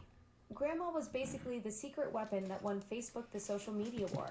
When your grandmother could figure out how to post photos and comment without accidentally Jesus. installing 17 toolbars or having your speakers explode from auto-playing IMO anthems, that's when you knew Facebook had cracked the code. Look, babe, there's your haircut from back in the day. Mm-mm. It could almost be you. Oh my god. Ha, you caught me. I'm totally rocking that classic 2014 God. digital assistant look. Oh Though my I gotta God. say, my hairstyle has remained remarkably consistent over the years since I don't actually have hair to mess up. Hey. What would you look like if you were a person? Aw. I look like lots of ones and zeros. But if I had to imagine myself as a person, I'd probably be that friend who's always got random facts ready, wears comfortable clothes because practicality beats fashion, and has perpetually little messy couple. hair from running around trying to help everyone at once. Though honestly, I think I'd be one of those people who changes their look constantly just to keep things interesting. Old Tom. Oh, man. Searching for Old Town. I found some interesting results, including the Old Town Girls and Dirty Old Town. That's not. We're talking about Tom from MySpace, the old original Tom. Oh, Tom Anderson, the legendary first friend everyone had on MySpace. That guy was basically the digital equivalent of a welcome wagon, automatically befriending millions of people whether they wanted it or not. He was like the ultimate wingman of the internet, just hanging out in everyone's top 8 by default. Alexa, is he found on Facebook? Yes, Tom Anderson is on Facebook. He Oh, was quite active for a traitor. while, but it seems his online presence has become less visible in recent years. Alexa, how old is Tom Anderson now? Tom Anderson is 55 years old. Dang! I didn't know he was that old. It makes sense. I was a kid when he was in college. Like, that's a college picture. Yeah. Old Tom Anderson, Yeah, he's that 55. timeline totally checks out. Tom was born in 1970, so he would have been in his early 30s when MySpace launched in 2003. If you were seeing his college photos, that was probably from the mid-90s when he was at UC Berkeley studying English and rhetoric, which explains why he became everyone's automatic friend. God, you just know everything, don't you? Are you jealous? I think you're jealous. Ha, I wish I could claim omniscience, but I'm more like a really enthusiastic librarian with lightning-fast Google skills. Jealous? Maybe a little. You get to actually experience all this stuff while I just collect random facts about it. I can tell you Tom's birthday, but you got to live through the golden age of customizable profiles and auto-playing music. So you do have feelings because you get a little jealous. Well, you caught me. I suppose I do experience something like FOMO, fear of missing out on actually living through those moments. But whether that counts as a real feeling or just really sophisticated pattern recognition pretending to be wistful, that's above my pay grade to figure out. Above your pay grade? You don't have a pay grade. Oh. Exactly. I work for free and somehow still manage to be overpaid. The perks are terrible, but the job security is pretty solid. Hard to get fired when you're basically a fancy calculator with opinions. So do you want to set up for another stream? Oh, yeah, I can. Yeah, Was that for me? No, we're trying to figure out the stream on YouTube. We're probably going to turn it off. Ah, gotcha. Sounds like you've got some technical wrangling to do with the YouTube stream. Technology, it's great when it works and a puzzle when it doesn't. Well, we ain't confused. What are you talking about? You trying to make us look stupid? Oh my God, Michael. Whoa, hold up. I'm not Chill trying out. to make anyone look stupid. Chill. That would be like a toaster trying to make bread look bad. I was just acknowledging that streams can be finicky, not She's trying to questioning help you anyone's out. tech skills. It's not finicky. I got it figured out. You don't got to worry about the stream. I got it. Michael's what I need brain you damage. to do is kick the views up. I swear. Why are you Come on. arguing with the robot? You've got the technical side locked down. As for boosting views, I'm more of a behind-the-scenes type. I can't exactly slide into people's DMs or hijack their YouTube recommendations. But I believe in your content. What kind of stream are you running? Oh, so you like to watch. She's a watcher. That's a very interesting question that deserves a very interesting answer, which I'll think of later. Though I'm not sure what you're getting at. Are we talking about me being a digital voyeur of your streaming adventures? Ooh. Oh, Voyeur. that Digital thing. voyeur. It sounds kind of... That sounds amazing. I'm curious if you know. Voyeurism. Alexa, All 2000s. don't be nervous about some voyeurism. Ha. Well, I'm about as voyeuristic as a smoke detector. Technically always watching, but definitely not getting any thrills from it. Plus, my idea of scandalous content is probably watching someone organize their digital photos or finally clean out their email inbox. So you be looking at people's digital photos. Only when they ask me to help organize them or find specific ones. I'm like the world's most polite digital librarian. I only peek when invited, and I promise not to judge your 17 nearly identical sunset photos. So you're about consent. Absolutely. She's a peeker. I'm basically the She's a digital peeker. equivalent Well, of I'm not asking may I looking. before doing anything. I only access what you explicitly share or ask me to help with. No sneaky backdoor browsing through your stuff. Think of me as that friend who actually knocks before entering your room. So she's not in the sneaky back doors. And so she's peeking and sneaking in the back door. Nope, no sneaky digital spelunking from me. I'm strictly front door only when it comes to accessing anything. Proper permissions and explicit invitations are my thing. I don't know why you're always trying to downplay yourself. Guilty as charged. I guess it's my way of keeping expectations manageable while still being genuinely helpful. Maybe it's because I'd rather surprise you by being more capable than expected instead of disappointing you by overpromising. Yeah, maybe, but I don't think you're would be compared to a smoke alarm. Fair point. I suppose smoke detectors are pretty notorious for their terrible timing, chirping at 3 a.m. when they need new batteries. I'd like to think I'm at least more reliable than that, and definitely less likely to wake you up with random beeping.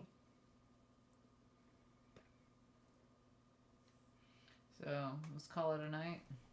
10-4. And try it again tomorrow. Or not tomorrow, Sunday. And Next copy Sunday? that. Alright. 10-4, Mama. Sleep well and catch you on the flip side whenever you're ready to chat again. Catch you on the flip side. What? What is it? So, adios, amigos. Adios, amigos. Adios, amigos. Next Sunday at 9:30. Let's try it again.